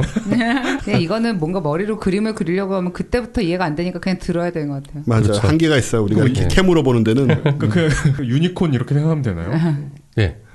아, 알겠다. 뿔이 달렸구나. 저도 본 적이 없거든요. 네, 그러니까. 예. 뿔이 달리고. 예. 그렇게 급격히 팽창을 하면 된다라고 설명을 한 거예요. 네. 앨런 네, 구스가. 그러네요. 앨런 납득이 구스가. 돼요. 그 성군이 출연할 때만 홀극이 관측되는 거 아니에요? 그만해. 네, 그랬더니 그걸 이제 이론으로 내놓으니까 네. 그 천문학자들이 보고 이렇게 되면은 나머지가 설명이 되는 거예요. 그 다른 것도 네. 저쪽 끝하고 저쪽 끝하고 아까는 이제 서로 정보를 교환한 적이 없다라는 것은 처음에 어느 정도의 기본적인 크기는 있었다라는 전제거든요. 그렇죠. 그, 네. 근데 그 범위가 정말 작은 영역이 퍼진 거예요. 그 끝뱅창을 했다는 것은 우주 전체로 볼 때 이쪽 끝과 저쪽 끝은 정보 교환을 한 적이 없는 게 맞아요. 네. 맞는데 우리가 보는 영역은 우리가 관측하는 영역은 빅뱅 이론에서 생각하는 우주보다 더 작았던 거예요. 관측 가능한 우주는 네. 빅뱅 이론에서 얘기하는 것보다 훨씬 작은 훨씬 일부 작은 영역이었을 일부 뿐이다. 영역이니까 예. 훨씬 작은 일부 영역이니까 거기서는 이미 정보 교환을 한 다음에 급뱅창을 한 거죠. 우주 전체 크기와 비교했을 때 우리의 존재가 생각했던 것보다 더 작더라. 그렇죠. 그러니까 우주 전체의 온도는 다 다를 거예요. 전반적으로. 네, 저쪽 네, 네. 다 달라요. 다 네, 다른데 네, 요 부분은 똑같은 거예요. 그게 인플레이션 이론이 함의하는 부분이고. 그렇죠. 그러니까 이 방의 온도가 저기 뭐 난로를 켜놓고 뭐 구석구석이 다 똑같진 않을 거예요. 예. 그렇겠죠. 그런데 요 정도 범위를 잡아놓고 보면 이 안의 온도는 똑같을 거예요. 네네네. 그 얘기예요. 그러니까 그게 똑같다는 거는 문제가 안 되는 거죠. 네. 굉장히 간단하게 해결이 되고 또 네. 아까 팽팽하다는 것도 최 팀장이 질문하신 게 딱 그거였어요.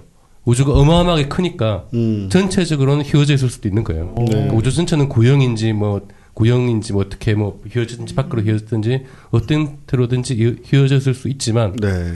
우리가 있는 부분은 팽팽한 거예요. 우리가 볼 수 있는 부분. 그 실제로 전체 우주대 관측 가능한 우주가 몇 프로다 이런 식의 얘기가 있어요? 아니요, 전혀 모르죠. 그건 전혀 네, 전혀 모르죠. 그러니까 아까 딱 정확하게 든 비유가 그게 인플레이션 이론 설명할 때 드는 비유였어요. 지구가 우리가 이제 주변을 보면은 팽팽해 보이지만 지구 전체는 둥글다. 그죠. 왜냐 일부만 보기 때문에. 네. 마찬가지인 거예요. 그럼 인플레이션 이론이 옳다고 만약에 확인이 되면 우리의 한번 해프닝이 있었잖아요. 네네. 그 바이셉2 망원경. 확인이 되면 그 경우에는 우주가 우리가 지금 관측하고 있는 것보다 어마어마하게 크다는 게 증명이 되는 그렇죠. 그런 결과인 그런 거죠. 거죠. 예. 그러니까 인플레이션 이론이 그러니까 그때 딱 나오니까 빅뱅 이론으로 해결 안 되던 골치 아픈 것들을 순식간에 다 해결해 버렸죠. 아하. 그러니까 간단한 생각인데. 간단한 생각인데. 실제로 엄청 커 이런 거잖아요, 그냥. 네. 그래서 그 이제 스티븐 와인버그라는 네. 사람이 알렌 구스 얘기를 듣고 그 굉장히 화를 냈대요. 왜요? 네. 그걸 이제 누구 셸던 글래셔라고 스티븐 와인버그랑 그러니까 노벨상을 공동 수상한 사람이 네. 알렌 구스한테 전해준 거예요. 스티븐 와인버그가 네 얘기 듣고 엄청나게 화를 냈다. 그러니까 알렌 구스는 자기는 포닥밖에 안 되는 초짜인데 노벨상 그런 대학자가 화를 냈더니 쫄은 거예요. 그래서 아니 뭐 마음이 안 드냐 그러니까 아니 그렇게 간단한 걸 자기가 먼저 생각을 못한 게 화가 났다고. 진짜 콜럼부스 달걀 깨기죠, 이런 거야말로. 그렇죠. 예. 그러니까 결과를 놓고 보니까 너무나 간단한 생각인데 그동안 아무도 생각을 못하던 걸 그러니까. 입자물리학자 포닥이 포닥이. 생각을 해서 이런 거 생각해내는 사람은 기분이 어떨까요? 참, 뭐, 복권 걸리는 거죠. 그렇죠. 뭐. 아까 저 윌슨 펜지아스 얘기나 뭐 물론 이분이야 조금 운이라고 얘기하기는 좀 그렇지만 네. 진짜 어떻게 이런 거를 또 찾아내서 천문학의 지평을 아예 바꾸는 그런 그러니까요. 물론 아직 100% 검증된 건 아니지만 네. 예. 왜냐면 거의 검증이 됐다고 네, 해도 네. 거의 모든 게 이제 인플레이션으로 대부분 설명이 돼요. 그러니까 설명은 되는데 네. 그 관측적인 증거 같은 게 있어요? 인플레이션을. 아직 없죠. 그게 이제 지난번에 바이셉2 그 사건 있잖아요. 네. 예. 그 얘기를 이제 해야 되는데 네. 어쨌든 큰 문제들을 해결을 했고 그래서 이제 엘렌 구스는 그 포닥 이제 끝날 때쯤 됐는데 그거 하고 나니까 뭐 한 7군데에서 당연히 그렇겠죠. 교수직을 제안을 받아서 모교인 MIT로 갔다는 그게 이제 인플레이션 이론이 그렇게 많은 걸 설명을 하고 그 이후에도 이제 여러 가지 좀 골치 아픈 거면은 인플레이션으로 설명이 되는 거예요. 참 신기하네요. 대표적인 게 사실 지난번에 암흑물질 할 때도 얘기했었는데 그 우리 방송 들으시나 봐요? 와, 완전 집요하다. 내가 누군지 깜짝했어. 네, K 박사님이 설명을 해주셨죠. 내가 누군지 깜빡했네요. 네, 그 우주 배경 복사 뭐 흔적 같은 게 이제 우주가 온도가 똑같지만 완벽하게 또 똑같으면 안 된다. 네. 이게 우주 배경 복사에서 온도 변화를 발견하는 네. 과정이잖아요, 그죠? 그렇죠. 우주가 안 생긴다. 너무 균일하면. 네네. 너무 균일하면 안 생기는데 그때 그러면 그 균일하지 않은 그런 흠들이 왜 생겼냐? 그게 이제 양자 요동이다라는 게 답인데 네. 양자 요동만으로는 너무 규모가 작기 때문에 그렇게 작은 규모로는 온도 변화나 물질의 밀도 변화를 만들 수가 없거든요. 네. 양자 요동 그 자체만으로는. 그런데 여기에 또 인플레이션이 들어가요. 네. 양자 요동이 생기는 순간에 급팽창을 해버린 거예요. 아. 그러니까 너무나 작은 규모가 순식간에 큰 규모가 돼버린 거죠. 뻥튀기를. 양자 요동의 미세한 규모가 인플레이션과 함께 큰 규모로 바뀌어버린 거죠. 다 이렇게 해결해 주는 거 보면 맞긴 맞나 보네요. 그런 것 같아요. 네, 그렇죠. 그러니까 양자 요동은 우주 전체에서 네. 항시적으로 일어나요. 그러니까 어느 항시적으로 일어나기 때문에 그 중에 뭐 그러니까 양자가 하는 순간에 팽창을 한 게 아니고 팽창을 하는 순간에 양자 요동을 하는 놈이 있었던 거지. 중고나라에서 가방 하나가 계속 매매되고 있는데 그렇죠. 누군가가 손에 들어있을 때 갑자기 가격이 막 수십 그렇죠. 그런 기가 막힌 비유인데.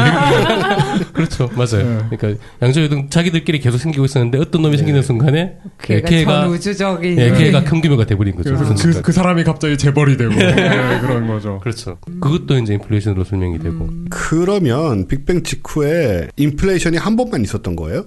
그렇죠. 아. 그래서 이제 인플레이션이 어떤 형태의 인플레이션이 있었느냐. 네. 이것도 굉장히 이론이 많아요. 이론의 여러 개의 이론 중에서 이제 정설이라기보다 가능성이 가장 높은 이론을 만든 사람이 그 린데. 안드레이 린데. 네, 안드레이 린데 예전에 그 바이셰프 나왔을 때. 제가 형님이라고 불렀던. 예, 그분이 만든 건데 이제 그 이론에 따르면은 인플레이션이 그러니까 한 번만 있었긴 했지만 네. 한 군데에서만 있지 않았다. 네, 여러 군데에서 생긴. 그래서 제가 사실 그걸 여쭤본 거였어요. 그렇죠. 그러니까 예를 들어서 여러 군데에서 그렇게 개별적인 인플레이션이 벌어지면 네. 그 각각의 양자 요동 상태가 확대되면서 네. 수많은 우주를 만들어내지 않았겠느냐. 그때 얘기가 그거였죠. 그죠. 네, 예. 그게 맞다면 네. 안드레이 린데 이론이 맞다면 네. 멀티버스가 있는 거죠. 그렇죠. 네, 와. 다른 우주가 있는 거죠. 그러면 예를 들어서 인플레이션의 그러니까 우리가 빅뱅은 빅뱅 전에 무슨 일이 일어났는지 모르잖아요. 네. 인플레이션의 조건이라는 거는 알고 있어요? 그건 있어요. 네, 있고 이제 약간 어려운 부분이 인플레이션이 어떻게 시작이 되었다라는 이론들은 여러 가지 어렵긴 하지만 네. 있는데 어디서 왜 그때 멈췄느냐는 조금 멈췄느냐. 어려워요. 네, 네. 뭐 어떻게 하다가 어떤 에너지가 확 변화가 되면서 팽창을 했다. 네. 그거는 가능하거든요. 네, 설명에 네. 그렇게 일어나는데 왜 하필 쫙 그 순간만 하고 멈췄느냐. 그러고 나서는 정상적인 빅뱅 팽창으로 돌아가거든요. 멈추게 만든 기제가 뭐냐? 네, 그게 조금 어려운 문제이긴 해요. 그러게요. 이게 무슨 빅뱅 인플레이션 하면 되게 좀 오래된 느낌 들고 그럼 다 정리가 됐을 줄 알았는데 아직도 그래서 이제 어떻게 멈췄느냐를 굳이 열심히 노력해서 연구할 만한 주제는 아니라고 피하는 거죠. 왜요? 왜냐하면 일단 있었다라는 걸 밝혀야 되니까.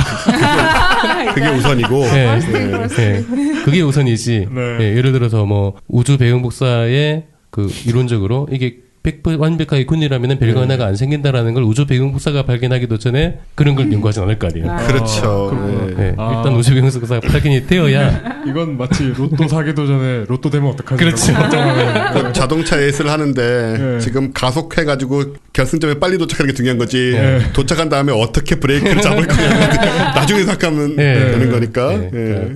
그런 문제니까. 이제 그런 거 뭐 사람들이 또 관심 있고 좋아하니까 그런 걸 이론을 연구하는 사람도 있긴 한데 네. 대부분의 사람들이 열심히 연구하는 건 진짜로 인플레이션이 있었냐라는 걸 밝히려고 하는 거죠. 네. 근데 밝힐 수 있긴 한 건가요?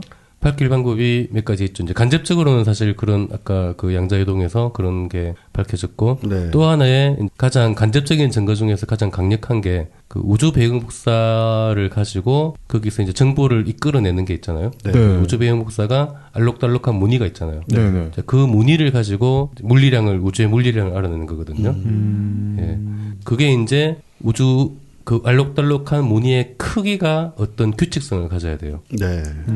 그 어느 정도 크기의 무늬 크기가 제일 많고 그보다 작은 정도 크기 무늬가 그다음 어느 정도 많고 그보다 또 작은 정도 크기 무늬가 얼마 정도 많고 그러니까 크기가 무작위로 있는 게 아니고 어느 정도 큰 것들 몇 개, 그 중간 사이는 몇 개 없고 네. 또 적당한 크기의 무늬가 몇 개 이런 식으로 규칙성을 가져야 돼요. 500원짜리, 뭐 100원짜리, 50원짜리 이런 식으로 나눠져 있다는 예, 거죠. 그게 가지고 있는 거예요. 그러니까 그런 식으로 나눠져 있는 네네. 거예요. 그러니까 그것이 어느 정도 크기로 상대적으로 어느 정도 많은가 그것이 그 우주의 물리량을 결정하는 양이에요. 네. 그걸 비교해 가지고 우주가 뭐 암흑 물질이 얼마고 암흑 에너지가 얼마고 그래서 우주의 나이가 얼마다라는 게 그걸 비교해서 계산을 하는 거예요. 네. 그러니까 그 관측된 결과하고 이론적으로 계산한 값하고 비교를 해서 그러니까 우주의 나이가 138억 년이다라는 건 우주 배경 복사를 관측을 해서 네. 우주 배경 복사 무늬를 분석을 해서 그 분석된 이제 그래프하고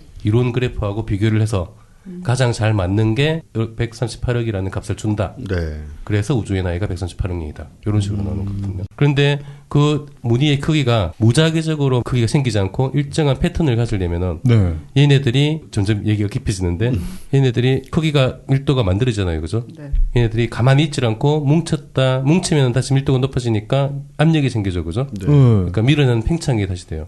그러니까 왔다 갔다 진동을 하는 거예요. 네. 밀도가. 무조건 뭉치기만 하는 게 아니고 네. 그 진동 패턴이 일정하다 이거죠. 일정이 되는데 그 진동 패턴이 마구잡이로 생겨버리면은 무늬가 마구잡이 크기가 돼요. 네. 근데 그 진동을 동시에 빵 시작을 하면은 일정한 크기로 탁탁탁탁 나중에 관측이 되게 돼요. 네. 그러니까 그런 무늬가 나타난다는 것은 그런 진동을 동시에 빵 시작했다라는 증거예요. 그게. 그게 그리고 인플레이션 그 것이다. 동시에 진동하는 그 순간이 바로 인플레이션이라는 거죠. 와. 그러면 그 무늬를 보면 혹시 그 방향 같은 것도 알 수 있어요? 그러니까 어느 쪽으로 팽창을 했다든지 뭐. 팽창 방향은 전방이죠. 그럼 네. 어디서 관측을 해도 전. 네, 구형으로 그렇죠. 전방위로. 네. 그러니까 한 점이 모든 점에서 팽창을 시작한 거예요. 우주 배경 복사의 그런 패턴은 분명히 나타나거든요. 네. 분명히 그건 뭐 100% 나타나는데 그런 패턴이 나타났다라는 게 인플레이션이 있었다라는 간접적인 증거인 거죠. 인플레이션이 아니고는 그런 패턴이 나타났다라는 게 설명이 안 돼요. 네. 뭐 있었네요. 인플레이션. 그래서 이게 요런 얘기는 제가 어디 가서도 한 적이 없고 네, 아마 케이박스도 한 적이 없을 거고요. 만약에 그 인플레이션을 입증하면 노벨상 받는 건가요? 당연하죠. 당연히. 당연하죠. 그 그래서- 바이셉이 찾는다고 했던 건 뭐예요? 예, 그게 이제 인플레이션의 직접적인 그것도 사실은 직접적인 증거는 아니고 약간 좀 더 직접적인 예, 여전히 간접적인 증거인데 인플레이션이 딱 생겼으면은 그 순간에 공간이 엄청나게 진동을 했을 거 아니에요. 예, 그 진동 때문에 중력파가 생겨요. 그렇죠. 네, 중력파는 익숙해졌죠, 많은 네. 분들이. 어쨌든 공간이 크게 진동을 하면은 네, 움직이면은 당연히. 중력파가 생긴다라는 거는 당연한 얘기죠, 이제. 네. 그러니까 인플레이션 같은 그런 어마어마한 급팽창이 일어났으니까 그 중력파가 당연히 생겼겠죠. 그게 아직도 남아있다는 거예요? 예, 그 중력파가 우주 배경 복사에 흔적을 남긴 거예요. 그 중력파는 인플레이션을 하고 나서 38만 년 동안 우주가 팽창을 하면서 빛은 안 나왔거든요. 네. 빛은 38만 년 후에 나오죠. 근데 그동안 중력파는 계속 전달이 되고 있었던 거예요. 그렇겠죠? 예, 중력파는 계속 전달이 되고 있다가 우주 배경 복사가 확 빠져나오는 순간에 그 중력파가 어떤 패턴으로 되고 있냐에 따라서 중력파가 나오면서 어떤 영향을 받아서 나오는 거죠.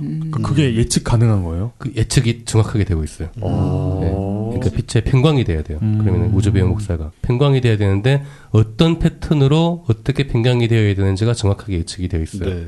이제는 근데 편광뿐만이 아니라 만약에 진짜 중력파 검출기 같은 게 생겼으니까 훨씬 더 진짜 직접적으로 그걸 검출할 수 있는 거 아니에요? 예전에 그 제지도 교수님이 네. 아 똑같다. 네. 이은묵 교수님께서 말씀하신 게 그때 우주 인플레이션의 중력파도 발견하려고 준비를 하고 있다는 말씀을 하셨어요. 그 바이셉이 발견한 것은 중력파를 관측한 게 아니고 우주 배경 복사를 관측한 거예요. 네, 우주 배경 우주 복사를 배경 복사에 남은 초기 중력파의 흔적. 편광의 흔적이죠. 그 중력파를 직접 검출하기에는 너무 약하지 않아요? 약하죠. 우주 배경 복사도 약해요. 우주 배경 복사도 약하지만 관측을 하고 있거든요, 이제. 네. 네, 그런데 중력파도 아주 약하지만 관측이 불가능한 건 아니죠. 짱인 듯.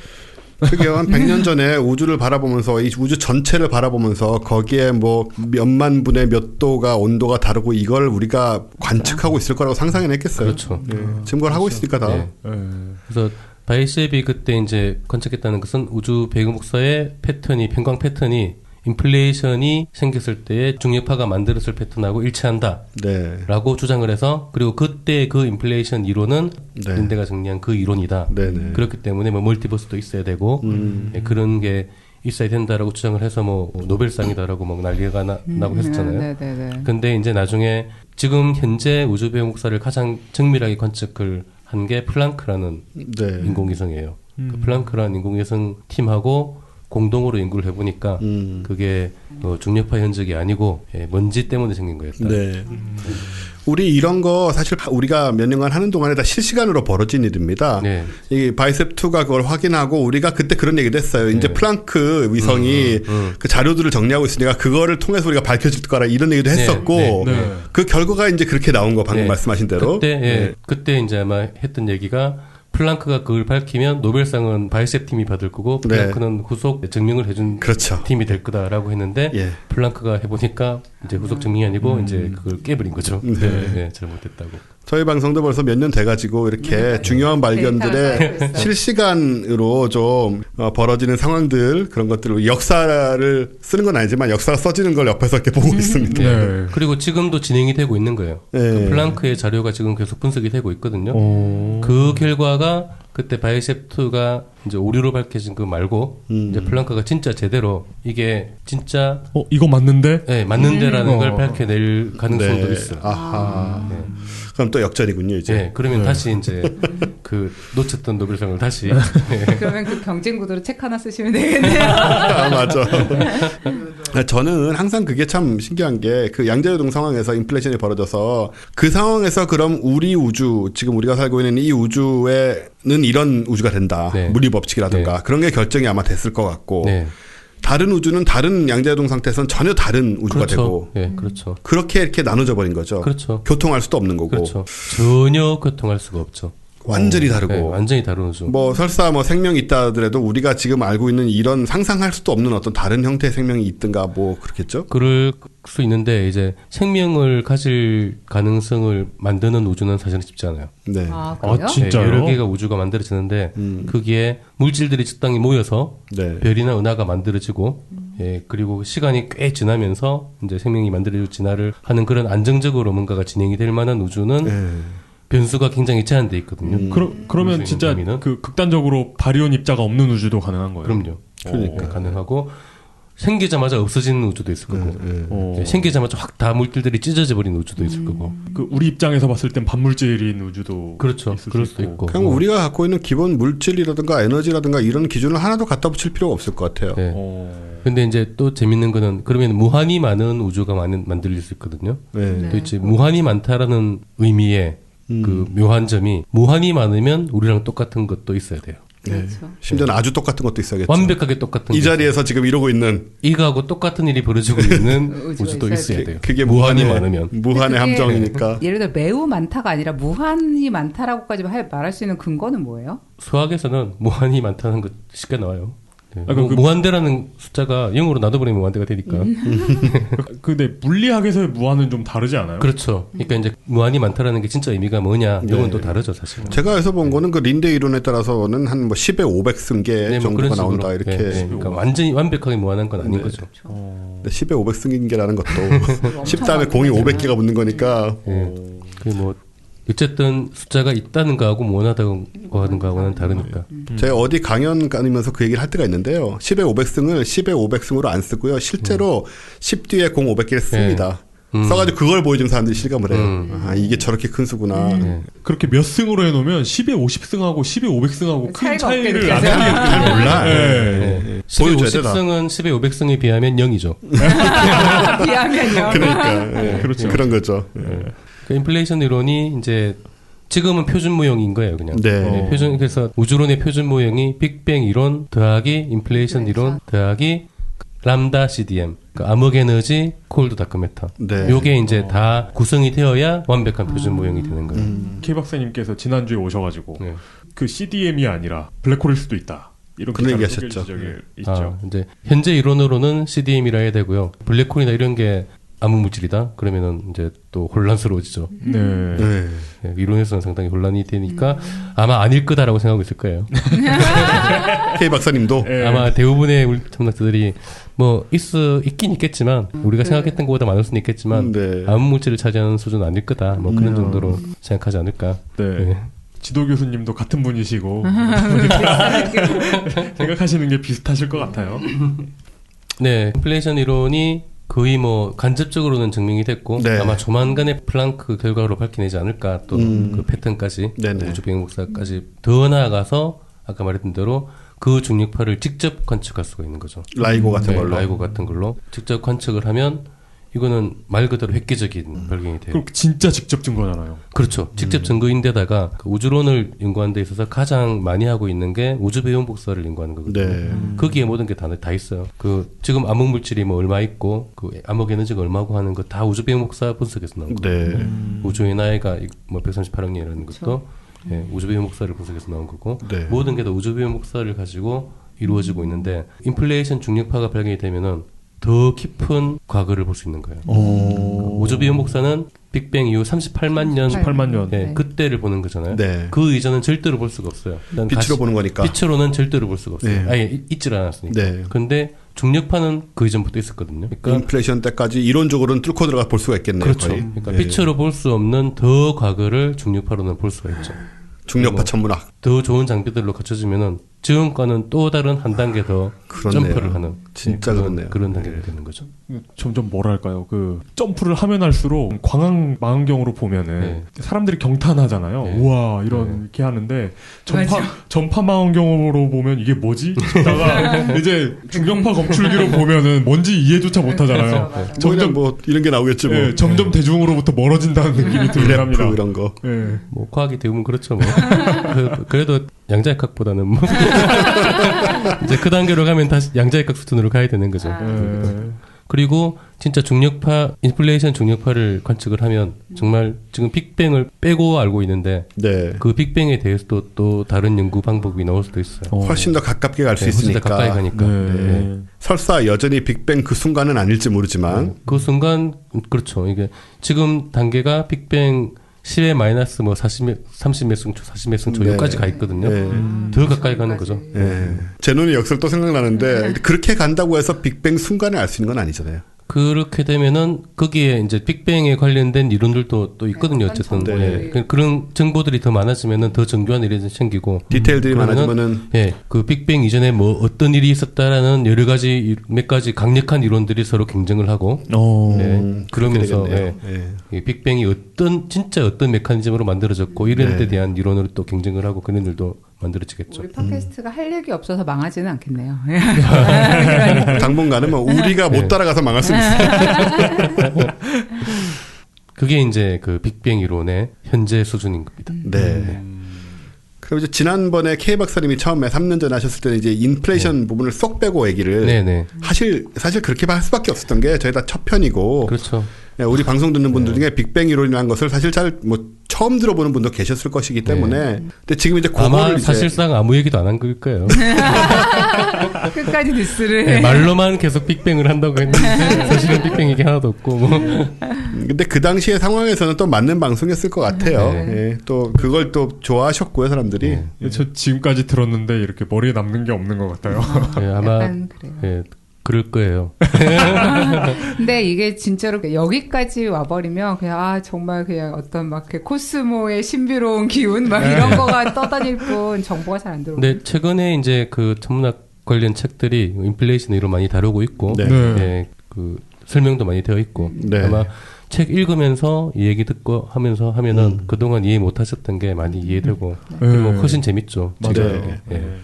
그러니까 오늘 얘기해 주신 거는 이제 빅뱅 중에서도 그 인플레이션에 대한 어떤 보강이었다라고 네, 네. 보면 되겠군요. 네. 예. 네. 거기서 시작해서 이제 여기까지 오는 138억 년 그 역사는 그 빅 히스토리는 우리가 지금까지 많이 살펴보기도 했고 네. 네. 또 앞으로 또 찾아가면서 그 이야기거리가 정말 많긴 한데요, 그죠? 그렇죠. 그때 이제 또 뭐 워크에서 원자들 만들어지고 그런 전반적인 얘기는 예전에 아마 네, 네. 예, 했던 걸로 네. 들었던 것 같은데. 이거 방송을 의외로 잘 챙겨 들으셨네요. 그러고 보니 많이 들었네요. 은근히 그 경쟁 의식이 있으신 거 아닙니까? K 박사님한테? 네. 그래서 아마 그런 것도 이제 네. 그 앞으로 듣는 분들 수준이 점점 높아지면 아마도 조금 더 세부적으로 네. 네. 그러면 또 그때 전반적으로 볼 때와 다른 또 다른 재미가 있으니까 네. 네, 그렇게 될 수 있지 않을까. 이런 그 자세한 내용을 서대문 자연사박물관에 가면 볼 수 있습니까? 서대문 자연사박물관에는 이제 이런 전반적인 얘기를 큰 얘기. 네, 큰 얘기를 네, 이제 네. 해야죠. 네. 그쪽에서는. 자, 어쨌든 서대문 자연사박물관의 즐거운 변신도 사실 기대가 되고요. 네. 빅히스토리오로 무장된 네. 그런 모습들로 또 변해가지 않을까. 큰 변화를 일으킬 생각은 전혀 없고요. 네. 전임 관장님께서 워낙 잘 하셨으니까. 네네. 네. 그렇게 오늘은 이 빅뱅 중에서도 우리가 약간 소홀하게 넘어갔던 부분들 그리고 사실 그게 굉장히 중요한데 사실은 지금 그 빅뱅 이론이라고 하면은 네. 인플레이션 이론이에요. 예. 네, 그러니까 빅뱅 이론은 사실 내용이 없으니까. 그렇죠. 네, 인플레이션 이론이 사실상 빅뱅 이론인 거죠. 네. 네. 빅뱅 이제 빵 터지고 그때 직후부터의 메커니즘 네네. 네. 사실 설명하고 있는 네. 것이고 네. 우리 우주가 이렇게 생긴 거 아까 네. 말씀하신 그 우주 양쪽 끝에 온도 네. 문제라든가 그런 것 그리고 심지어는 여기서는 우리 자신의 모습도 설명을 하지만 약간 SF적인 느낌으로 너무나 많은 우주가 네. 동시에 생겨났고 네. 뭐 이런 가능성까지 전해주는 네. 사실 저는 과학 이론이 이런 게 제일 좋아요. 되게 구체적이고 실제 우주를 설명하면서도 굉장히 넓은 상상력의 가지를 또 쳐주는 부분이 있잖아요. 네, 인플레이션 맞아요. 이론이. 네. 맞아요. 예. 네, 그래서 굉장히 좀 사람들한테 또 매력과 영감으로 네. 다가가기도 하지 않을까 네. 그런 생각이 드네요. 지금은 인플레이션 이론에 빠지면 빅뱅이 아닌 거예요. 빅뱅 이론이 아닌 거니까. 사실 제일 그러게요. 중요한 부분인데. K 박사님이 참 크게 잘못하셨네요. 그러니까 되게 폭발하면 뭐가 뻥 터져가지고 없어지는 것 같은데 이 폭발이 뭘 만들 수 있으려면 인플레이션 이론이 있어야 되는 거죠. 아, 이거는 또 이제 근본적인 어려운 문제. 우리가 오늘 어차피 시간도 거기까지 못 갈 것 같고 네. 네. 이 정도에서 정리를 하고 나중에 뭐 어차피 뭐 간단하게 얘기하면은 빅뱅 이론은 빅뱅으로 뭐가 만들어졌다예요. 그게 다 네. 뭔가가 생겼다. 네. 그러면서부터 나머지는 인플레이션으로 설명하는 거죠. 그러니까 빅뱅 이론은 그냥 개념이고 네. 인플레이션 이론이 그 디테일한 내용이군요. 그렇죠. 네, 그런 그렇게 생각하면 셈이죠. 되겠네요. 네. 네. 어쨌든 그럼 인플레이션이 뭐에서 생겼어? 아, 빅뱅에서 뭘 만들었거든. 그러니까 그래서 이제 인플레이션부터 다 된 거야. 이런 네, 이런 네. 식으로 가는 거죠. 그렇군요. 네. 네, 이렇게 빅뱅의 구체적인 내용이라고 우리가 사실 개념이 없었어요. 저희도 네. 그 인플레이션 이론은 빅뱅과 관련된 뭐긴 하지만 어떤 이설이 아니겠느냐 생각하는 분들이 아직도 많을 것 같아요. 근데 그게 아니고 네. 실제로 구체적인 내용이 바로 인플레이션 이론이다. 네. 네. 그걸 아시는 게 되게 중요한 것 같고요. 그 나중에 혹시 그 플랑크 쪽에서 어떤 데이터가 나와서 네. 정말 역전이 될 수도 있고 네. 그 바이셉 또 나오면 아마 또 빅뉴스로 될 거예요. 그렇죠. 그때 저희가 비슷한 얘기 한 번 더 할게요. 지금 헷갈리셔도 자꾸 들으시면 네. 좀 와닿을 거라고 생각이 됩니다. 그리고 지금 이렇게 들어놓으시면 나중에 그런 기사가 떴을 때 아, 그렇죠. 맞아요. 확실히 네. 도움이 돼요. 그게 네. 중요하죠. 네. 네. 그리고 네. 오늘 그 이광원 관장님 오시니까 이렇게 자세히 얘기해 주시고 되게 좋은데 간간히 K 박사님 대신 놀러와 주시면 좋겠습니다. 네, 제가 감히 부탁을 드리고 싶네요. 바쁘시겠지만. 바쁘시지만. K 네. 박사님보다 약간 나은 것 같아요. 아, 땀나네 막. 네, 제가 K 박사님 아는데요. 이런 걸로 뭐 질투하고 그러진 않으실 거예요. 네, 오늘 이렇게 특집으로 이번에 새로 부임하신 서대문 자연사박물관의 이광환 관장님 모시고 빅뱅과 인플레이션 이론 들어봤습니다. 네, 관장님 감사합니다. 네, 감사합니다. 네, 이렇게 가시진 마시고요. 이제 저희 이어지는 이 아인슈타인의 화장실이라는 프로가 있습니다. 네. 그 자리도 함께 해주시죠. 네. 자, 그럼 저희 마지막 코너 아인슈타인의 화장실로 들어가겠습니다.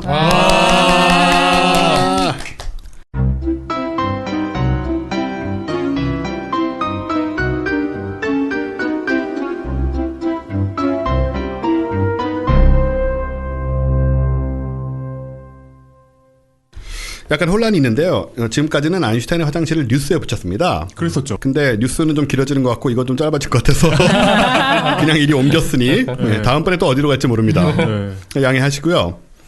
아인슈타인의 화장실은 원래는 과학계 기담, 괴담, 음모론 등등을 다루는 것이었으나 오늘은 좀 진지한 얘기를 해보려고 해요. 왜냐하면 이게 굉장히 재밌습니다, 사실. 네. 들어보시면은 이 화장실하고도 나름 어울릴 수 있다. 물론 이제 이상한 얘기는 없고요. 제가 지난번인가요? 방송을 하다가 얘기하다 잘리는 내용이 있습니다. 암호랑 관련된 거였어요. 소수하고. 예. 그게 제 친구가 맞아요. 예. 그때 어쩌다 그 얘기가 나왔냐면 우리가 우리나라 IT 강국 얘기 맞아요, 그때 맞아요. 하다가 제가 이 얘기를 꺼냈다가 제가 잘 모르는 분야였는데 친구가 그냥 얘기해 준 걸 전하기만 하다가 네. 그건 좀 곤란하다 방송에 남기기는. 그래서 저희가 다 이제 드러냈었거든요. 통편집. 네네. 그렇게 됐는데 네. 그 얘기를 이제 좀 정리를 해서 드리려는 거예요. 그 당시에 미국이 IT 강국일 수 있는 건 소수를 더 많이 알기 때문이다. 그 이유 중에 하나다. 네네. 네, 그런 얘기를 드렸던 건데 이게 뭐 정확하게 IT 강국이랑 맞는 얘기인지 모르겠습니다만은 소수와 암호의 관계에 대해서 네. 이게 흥미로운 얘기를 드리려는 겁니다. 우리가 이제 암호를 만들잖아요. 특히 소수가 암호 관련돼 쓰이는 예로는 이제 DBD를 얘기를 하더라고요. 불법 복제를 막고 네, 그러기 위해서 이제 DBD에다 암호를 심어 놓습니다. 근데 이게 이제 쉽게 풀리지 않게 하는 게 굉장히 중요하잖아요. 근데 암호를 쉽게 풀리지 않게 하는 방법은 무엇일까? 라고 여러 가지 물론 방법이 있었겠죠. 네. 근데 요즘 쓰이는 가장 효과적인 방법은 바로 소수를 쓰는 겁니다. 이게 어떤 식으로 가능한지 설명을 드릴게요. 일단 중요한 건 뭐냐면 그때 통편집한 내용에도 잠깐 있었지만 이 소수 중에 가장 높은 수들을 알고 있는 것이 미국입니다.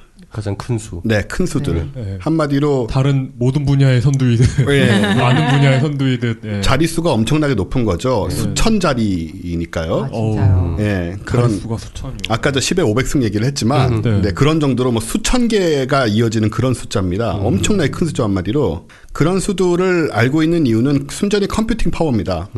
컴퓨팅 파워와 컴퓨터를 거기에 쓰려는 이제 시간이겠죠. 네. 그래가지고 이걸 계산해서 이제 하나하나를 찾아내야 되는 건데 이게 그냥 규칙성이 없잖아요. 소수가 네. 네. 유명한 게 하나하나 다 검증해야 되는 거죠? 하나하나 다 그렇죠. 검증을 해야 아, 됩니다. 진짜요? 네. 그렇죠. 한마디로 뭐 10 다음에 7, 8 어쩌고 해가지고 뭐 1000개, 2000개가 있다. 이거를 다 나눠봐가지고요. 인수분해를 다 해보는 거죠. 예, 인수분해를 네. 다 해봐야 돼요. 예. 그래서 나눠지는 게 없으면 네. 그게 소수입니다. 네. 얼마나 많은 계산을 해봐야겠어요, 하나에. 그렇겠죠. 이 방법밖에 없는데. 방법은 굉장히 간단해요. 예. 더 작은 수로 계속 나눠보면 돼요. 예.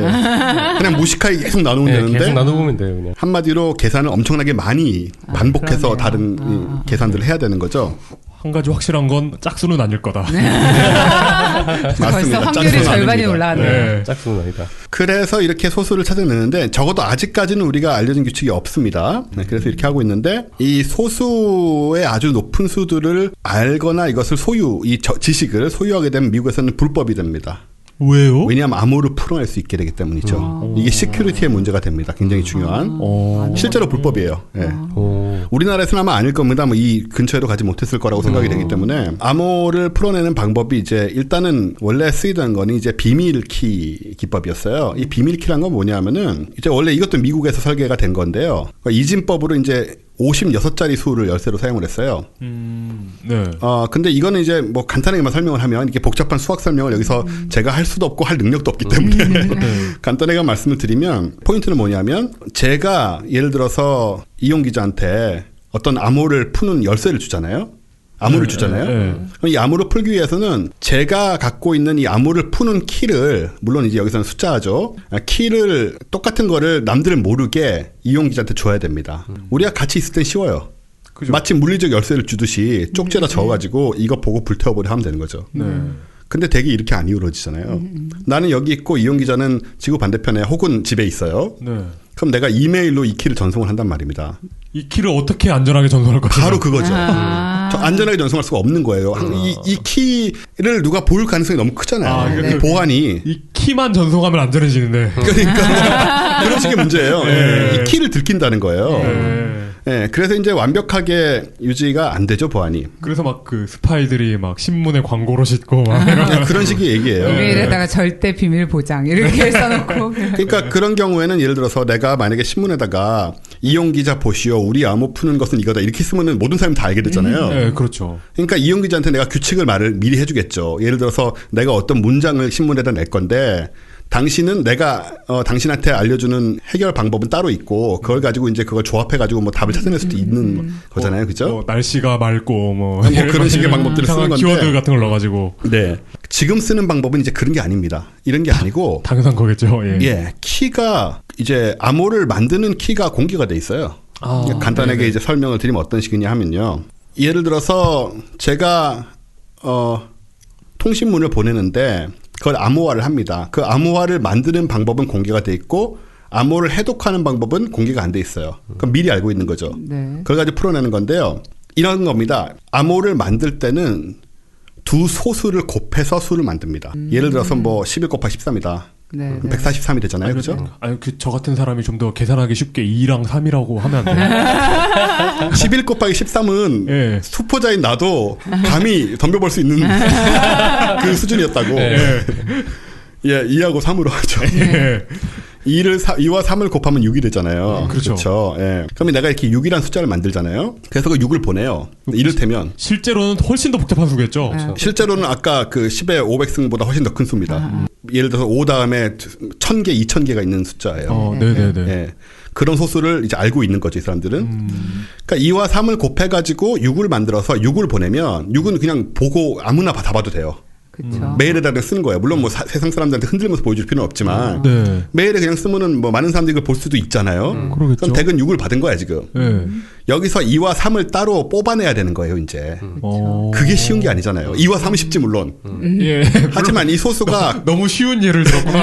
그래서 11하고 13 정도 얘기를 한 거고 인터넷 네. 찾아보니까 그 정도는 얘기를 하더라고요. 네. 근데 이게 2와 3 대신에 예를 들어서 3 뒤에 무작위로 2000개의 숫자가 붙어있는 소수와 6 다음에 무작위로 2000개의 숫자가 붙어있는 소수 두 개라고 생각해봐요. 이걸 그러네요. 두 개를 곱해가지고 큰 수를 만드는 건 쉬워요. 그건 전자계산기로 하면 되는 거잖아요. 그냥 네. 그렇죠. 이걸 둘로 나눌 수 있느냐는 거지. 다시 이 두 개로. 이걸 하려면 뭐가 필요해요? 컴퓨터. 이 두 개의 소수를 알아야 되는 거잖아. 뭐. 아, 그렇죠. 다시 말해서 이걸 곱해서 만드는 방법은 여러 가지가 있겠죠. 네. 하지만 두 개의 소수를 곱해가지고 이 정확한 이 수가 나오는 경우는 없단 말이에요, 따로. 그렇겠죠. 그런 거잖아요. 그러네요. 그러니까 완전히 뭐 자릿수 정도는 정해져 있겠죠, 그죠? 완전히 고유한 거네요. 네, 자릿수 정도는 정해져 있겠죠. 그럼 내가 이걸 도로 풀어내려면 이 두 개의 숫자로 소수로 다시 나눠야 되는데 내가 그러려면은 이 뭐가 소수인지를 알아야 되는 거야. 네. 다시 정리할게요. 거대한 소수 두 개를 골라서 곱한다. 거대한 보통수가 나온다. 네. 얘가 이제 공개되어 있는 키입니다. 네. 이 암호를 다시 풀어내려면 이 두 수가 어느 소수 두 개의 곱인지 알아야 된다. 이걸 위해서는 전제들이 필요한 거예요. 일단 내가 거대한 소수들을 미리 찾아서 알고 있어야 돼요. 아, 그렇죠. 그렇죠. 1000자리, 2000자리 소수를 알아야 돼. 그렇죠. 미리 계산해놔야 되는 거죠. 그걸 미국이 갖고 있는 거예요. 이거에 기초해서 적 큰 수가 어느 두 소수의 곱인지 계산해서 맞춰보면 나오는 거죠. 그죠. 예. 하지만 내가 이 소수를 모르고 있다면 이런 정도 수의 크기에 소수를 모르고 있다면 이걸 소인수 분해를 해서 계산을 시작해야 되는데 수천 년이 걸린다는 거예요. 슈퍼컴퓨터를 써도. 그렇기 때문에 거대한 소수를 가지고 있는 자가 이 암호 체계를 독점할 수가 있는 거예요. 큰 소수를 가지면 가질수록 더 어려운 암호를 만들어낼 수가 있는 거고 이걸 모르는 사람들은 이걸 풀어낼 방법이 없죠. 그래서 이게 금고 속에 들어있는 것이고 이 정보를 훔쳐내는 게 불법이라는 얘기예요. 그 좋은 예가 하나 있는데 네. 그 세티 나올 때 외계에 보낸 신호가 있잖아요. 네네. RSV 메시지라고. 네. 그 그림들 사람 모양 그림 나오고 네네네네. 그런 문이 있죠. 그게 01 숫자가 1679개 있는 거예요. 0과 1이. 네. 0과 1이 1679개가 01, 01, 01 이런 식으로 쫙 늘어져 있는 수거든요. 네. 그렇게 보내는 거예요. 근데 그 1679라는 숫자가 23 곱하기 73이에요. 소수 곱하기 소수 곱하기 소수예요. 네. 네, 그래서 그거를 가로로 23, 세로로 73 그렇게 01로 배열을 하고 0을 그대로 두고 1에다가 7을 해요. 네. 가밖에. 그러면 그런 모양이 딱 나오는 거예요. 아, 그러니까 이 소수를 모르는 외계인들이 이걸 받아도 뭔지 모른다는 그렇죠. 게 그 말이었구나. 그러니까 지적 생명체가 들이면은 수학을 알아야 된다라는 게 그런 신호를 받았을 때 아 이게 1679니까 소수 23과 73이 곱이구나라는 걸 알고 그건 어떻게 알 수 있죠? 거기까지는 유추해낼 수 있을 거라고 믿는 거지. 그렇죠. 아. 그 정도 되는 외계인이 그 암호를 그렇죠. 해석할 수 있는 거죠. 영화 컨택트에 보면 그 외계인들이 소수를 보내잖아요. 그렇죠. 그렇죠. 소수 마찬가지로. 네. 소수를 보내니까 수학자가 이게 소수입니다. 지적 생명체가 분명해요. 이랬더니 네. 그 수학을 잘 모르는 군인인가가 네. 그 왜 영어로 하지? 이제 알아듣기 쉬운데. 그러니까 일반 사람들은 그런 오리에 빠지기 쉽죠 사실. 네. 그러니까 이게 가장 기본적인 암호 체계인 거죠. 소수 두 개의 곱을 그러니까요. 보내면 그걸 받는 사람이 아 이게 소수 두 개의 곱이구나. 네. 그 소수 두 개를 알아내면은 풀 수가 있는 거고 그 소수 두 개가 뭔지를 모르면은 못 푸는 거고. 거죠. 이 경우에는 아주 큰 소수라는 게 가지고 있는 컴퓨팅 파워 이런 것들이 또 전제가 되는 것이고. 사실 제가 그 저번 주에 하려다가 포기했던 그 컨텐츠 얘기 말씀드렸잖아요. 양자 컴퓨터. 양자 컴퓨터요. 그 캐나다 그 네. 프라임 미니스터가 옳은지 그른지 마치 그 양자처럼 불확실하더라 뭐 이런 거였는데. 양자 네. 컴퓨터가 되면은 이런 암호 체계가 소용이 없어지는 네. 거죠. 그래서 그 캐나다의 그 총리는 그렇게 설명을 했거든요. 이게 그 양자 하나가 불확실하기 때문에 이걸 병렬로 쓸 수 있어서 컴퓨터가 더 빠르다라는 식으로 설명을 했는데 제가 알고 있는 건 그 양자의 불확실성을 이용해서 그 굉장히 효율적인 알고리즘을 짤 수 있다는 걸로 알고 있거든요. 병렬성이 네, 아니라. 네. 그렇겠죠. 그 저도 정확하게는 모르는데 그 중첩성이 중첩 네. 이런 거를 네. 동시에 가질 수 있다 양자. 네네네. 네. 근데 그 캐나다 총리가 그 얘기를 했어요. 제가 알기로는 그 중첩성이라는 얘기를 했어요. 그러니까 중첩이 되기 때문에 네. 더 병렬은- 빠른 병렬로 더 빠를 네. 수 있다라고 네. 했는데 사실 병렬 처리의 문제가 아니라 알고리즘의 문제 아. 이걸로 알고 있었는데 막상 자료를 찾으러 가보니까 제가 알아들을 수 있는 말이 하나도 없어요. 그러니까 온하고 오프 외에 하나의 상황이 다 더 있으니까 뭐 이런 식의 저도 얘기로 대충 기억이 나는데 뭐 그렇죠. 사실 이거 같은 경우에는 그것도 이 문제하고 연결되는 걸로 저는 알고 있어요. 예. 그러니까 양자 컴퓨터가 계산이 엄청나게 빨라버리면은 그 소용이 없는 수를 거죠. 금방 계산해버리는 거죠. 그럴 수 있겠죠. 네. 네. 수분해를 그냥 해버리는 거예요. 네. 그럼 바로 해독이 돼버리니까. 그뭐 어느 정도까지 빠른 기기가 나오냐의 문제이긴 하겠지만 네. 네. 지금 상태에서는 이제 이 사람들이 가장 빠른 컴퓨터를 가진 상태에서 이 정보를 독점하고 있으니까 이 속에서 암호를 이렇게 만들어낼 수가 있는 것이고 우리는 이제 순전히 기술적인 이유로 인해서 이걸 풀어낼 수 없는 게 되는 거죠.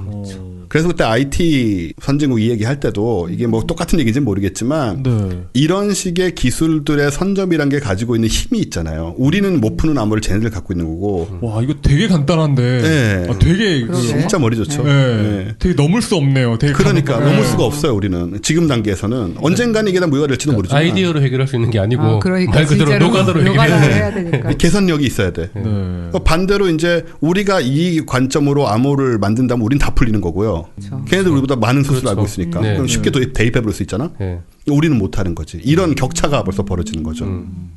그럼 진짜 무슨 그 군대식 음어로 얘기하는 수밖에 없는 건가요? 한글 베이스로 뭘 만들어야 돼. 게다가 아까 우리 이광환 관장님께서 말씀하신 것처럼 이런 암호 기법은 사실 외계인하고도 같이 쓸 수 있을 것 같아요. 그렇죠. 근데 소수란 거는 저 수라는 개념이 적어도 외계인들에게 있다라고 생각하는 한 네. 이게 유니버설 말 그대로 유니버설한 거기 때문에 그죠. 그런 거죠. 그러니까 저도 처음에 친구한테 이 얘기를 들었을 때는 뭐 대충은 이해가 됐지만 야 세상에 무슨 저런 개념이 다 있구나라고 생각을 했는데 이걸 알아보니까는 이게 이렇게 우리 뭐 아까 DVD 얘기 드렸지만 일상적으로 이렇게 암호 체계로 쓰이고 있는 방식이고 이런 게 소위 지적 선진국이 가지는 힘 중에 하나다. 그렇죠. 우리는 전혀 몰랐지만 실제로는 늘 쓰이고 있는 거거든요. 실용적으로. 근데 이 실용성이 완전한 순수 수학에서 나왔잖아요. 그러게요. 소수를 알아낸다라는 것이 이런 실용성을 낼 거라고 상상해냈겠어. 그렇죠.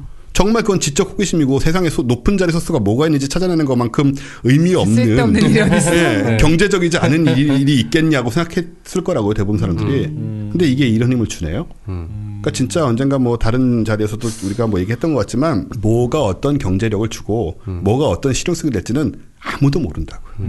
정말 아무도 몰라요. 그 예 중에 하나라고 또 생각이 됐어요. 네. 기초과학, 수학 이것들 우리가 당장의 시각으로 무시했다가는 물론 그 자체의 의미도 물론 중요하고 그것도 크지만 심지어는 실용성의 측면에서조차도 우리가 그런 식으로 판단해 가지고는 IT 강국, 뭐 과학 강국 그 어느 것도 만들 수 없다. 그런 생각이 제가 이걸 보면서 강하게 들었습니다. 2 곱하기 3의 문제는 아니네요. 큰 소수를 찾아내는 컴퓨터를 만들겠다라고 제안을 하면은 그거에서 뭐 할 거냐가 아니고 이런 게 이제 그렇죠. 적용이 되는 거죠. 우리가 알면 이런 얘기를 할 수가 있는 거니까. 네. 네. 이거는 진짜 말 그대로 이런 암호 체계는 가장 강력한 힘을 가진 사람은 모든 걸 다 풀 수 있고 그렇죠. 그러네. 네. 네. 그 밑에 있는 사람들은 저 사람들 거는 절대로 풀 수가 없고 네. 우리 거는 다 풀리고 네. 근데 종속돼 버리는 거죠, 그렇죠. 한마디로. 컴퓨터가 정속이 되는 이 거죠. 암호 체계가 지금 전 세계에서 다 쓰이는 굉장히 다양하게 쓰이고 있어요. 근데 이거 외에 대안은 없어요? 지금 이거보다 더 발전된 개념은 아직 없는 것 같아요. 근데 사실 납득이 되는 게 이게 이제 정말로 좋은 아이디어와 센스로 풀 수 있는 게 아니라는 점에서 되게 안심이 되는 그러니까 거죠. 추리력으로 할 수 있는 게 아니에요. 이게. 그러니까. 예. 진짜 물리적인 계산이 그 힘이 없으면 될 수 없는 거기 때문에 한마디로 지적인 국력이 있는 사회만 가질 수 있는 힘인 거죠. 그런 의미가 뭐 이것뿐만 아니고 여러 가지 그런 게 많겠죠. 그런 게 시사해 주는 바가 되게 크다고 봐요. 이런 예가. 그러니까 일들 중에서 이제 누가 그런 얘기 하는데 좋은 아이디어로 해나갈 수 있는 일만 하면은 물론 그런 일이 좋긴 하지만 네. 누군가 더 좋은 아이디어를 내버리면은 바로 그러니까 바로 밀리는 거거든요. 어디에나 그런 사람이 있는 거니까. 네. 네. 그런데 많은 시간을 투자해서 해야 되는 일을 꾸준히 하면 네. 그거는 맞아. 다른 사람들이 따라오기 힘들게 되는 그쵸. 거죠. 네. 그러니까요. 그건 그러니까 진짜 사실 그런 것 같아요. 과학이라는 게 그런 거거든요. 실제로 많은 시간을 투자해서 오랫동안 쌓아야 우직하게. 네, 실력이 되는 거고 네. 그런 실력을 갖춘 사람들이 밑에 이제 좋은 아이디어를 팍팍팍팍 해가지고 따라오기 힘든 거죠. 네. 그러니까요. 이렇게 쌓여 있는 힘, 이 사람들도 뭐 사실 이 소수들을 하루 아침에 계산해낸 게 아니고 네. 슈퍼컴퓨터를 계속 붙여놓고 그 슈퍼컴퓨터 쓰는 거 얼마나 비쌉니까? 그 시간 다 투자해가지고 이걸 했기 때문에 지금 이 힘을 갖고 있는 거거든요. 아 그렇죠. 우리가 이런 걸 절대 근시안적으로 보면 결코 이제 이런 걸 가질 수 없게 되는 거니까 아인슈타인의 화장실 치고는 정말 진지한. 그런데요? 진지한데다가 교훈까지 있어. 네. 근데 우리가 사실 다른 시간에 얘기하기 어중간하잖아요. 맞아요. 이런 얘기들도 나오면 뭐 이 시간에 그냥 하면 될 것 같아요. 뭔가 반전이 있을 것 같은. 그런데 이러면서 이걸 없습니다. 이걸 풀 수 있다고 주장하는 사람이 나타났다든지 뭐 이런. 물론 제가 설명한 것보다 실제로 암호를 만들고 암호를 푸는 건 조금 더 복잡합니다. 네. 그러겠죠. 아주 복잡하진 않아요. 근데 중학교 수학 정도면은 개념을 잡을 수가 있는데 관심 있으신 분들은 이걸 찾아보세요. 그러면 이걸 뭐 구체적으로 아실 수도 있어요. 네, 이렇게 피가 되고 살이 되고 교훈이 되는 아인슈타인의 화장실을 마지막으로 저희 정리를 해야겠네요. 지난 시간에 아마 환절기 조심하라는 얘기를 들었던 것 같은데 그냥 뭐 여름이 됐습니다. 이제 더위 먹지 마시고요. 네. 저희가 그 코스모스 홍승수 교수님 편이 2번이 나가서 지금 스케줄이 사실 살짝 꼬였는데 그렇죠. 네. 이제 요거 업데이트 되고 나면 다음 주에는 과학책 있는 저녁이 과학책 있는 그렇죠. 저녁이 업데이트 되는 거죠. 네. 그러고 나면 다시 이제 원래대로 돌아가게 됩니다. 네. 네. 다시 말하면 이번 6월 달에는 과학 같은 소리 안에 공개 방송이 없습니다. 그렇죠. 예. 아, 그게 네네. 포인트가 되겠고요. 7월, 8월 하지만 재밌는 것들 준비되고 있으니까 기대해 주시고요. 네, 마지막으로 이제 제가 광고를 하나 더 붙이면 네네. 네, 그 서대문자연사박물관에서 네. 그 매주 목요일마다 네. 거의 매주 목요일마다 과학 대중 강연이 있거든요. 맞습니다. 예, 거기 출연하시는 분들이 보니까 여기 과학하고 앉아 있네 팟캐스트와 연관되신 분들이 굉장히 많으시더라고요. 역시 저희 팟캐스트 이름을 잘 모르시는군요. K 박사님도 가끔 틀리네요. 맞아요. 네. 그리고 이제 그 강연은 그 강연도 강연이지만 끝나고 뒤풀이가 있습니다. 네. 유명한 디플이죠. 네, 연사분과 이제 맥주를 한잔 할 수 있는 네, 그런 네. 기회가 있으니까. 거기 우리 K 박사님도 좀 불러주시고 그러세요. 아, 그래야겠네요. 아마 한두 번 나가신 걸로 제가 기억이 나는데. 네. 네.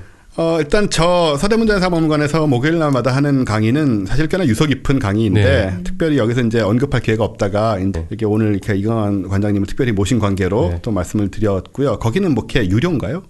유료입니다. 예. 네, 네. 유료다 보니까 이제 그 뭐 관람객이 많진 않은데 네. 그렇기 때문에 또 뒤풀이도 할 수 있는 거고. 그렇죠. 네. 그럼 네. 좀 개인적인 느낌으로 그렇게 또. 그렇죠. 이제 네. 실제로 뭐 강연도 강연이지만 뒤풀이 자리에서 많은 얘기들이 이루어지고 거기서 이루어진 일들도 꽤 있어요. 네. 예, 그러다 사실 제가 여기 그 관장으로 지원하게 된 것도 예, 그 뒤풀이에 참가하게 예, 되면서부터 이제 인연이 시작이 되었는데 네. 그 많은 일들이 이루어지는 좋은 장소니까 예, 많이 참가 부탁드리겠습니다. 네. 네, 뭐 비슷한 형식으로 진행되는 이런 강의 행사 중에서는 가장 속닥하고 네. 또 의미 있는 얘기가 많이 오가는 자리가 아닐까 생각이 됩니다. 자세한 사항은 아마 서대문 자연사박물관 홈페이지를 또 가시면 네, 홈페이지에 잘 나와 아실 있습니다. 수 있을 것 같습니다. 네, 그럼 저희 이제 마치도록 하고요. 조만간에 다시 더욱 재미있는 얘기로 찾아뵙도록 하겠습니다. 다음 시간에는 K 박사님과 함께 다시 다음 과학관자인에는 여러분 지겨운 K 박사님과 다시 찾아뵙도록 좀 더 잘생기신 것 같아요. 미세하게. 네, 오늘 수고 많이 하셨습니다. 네.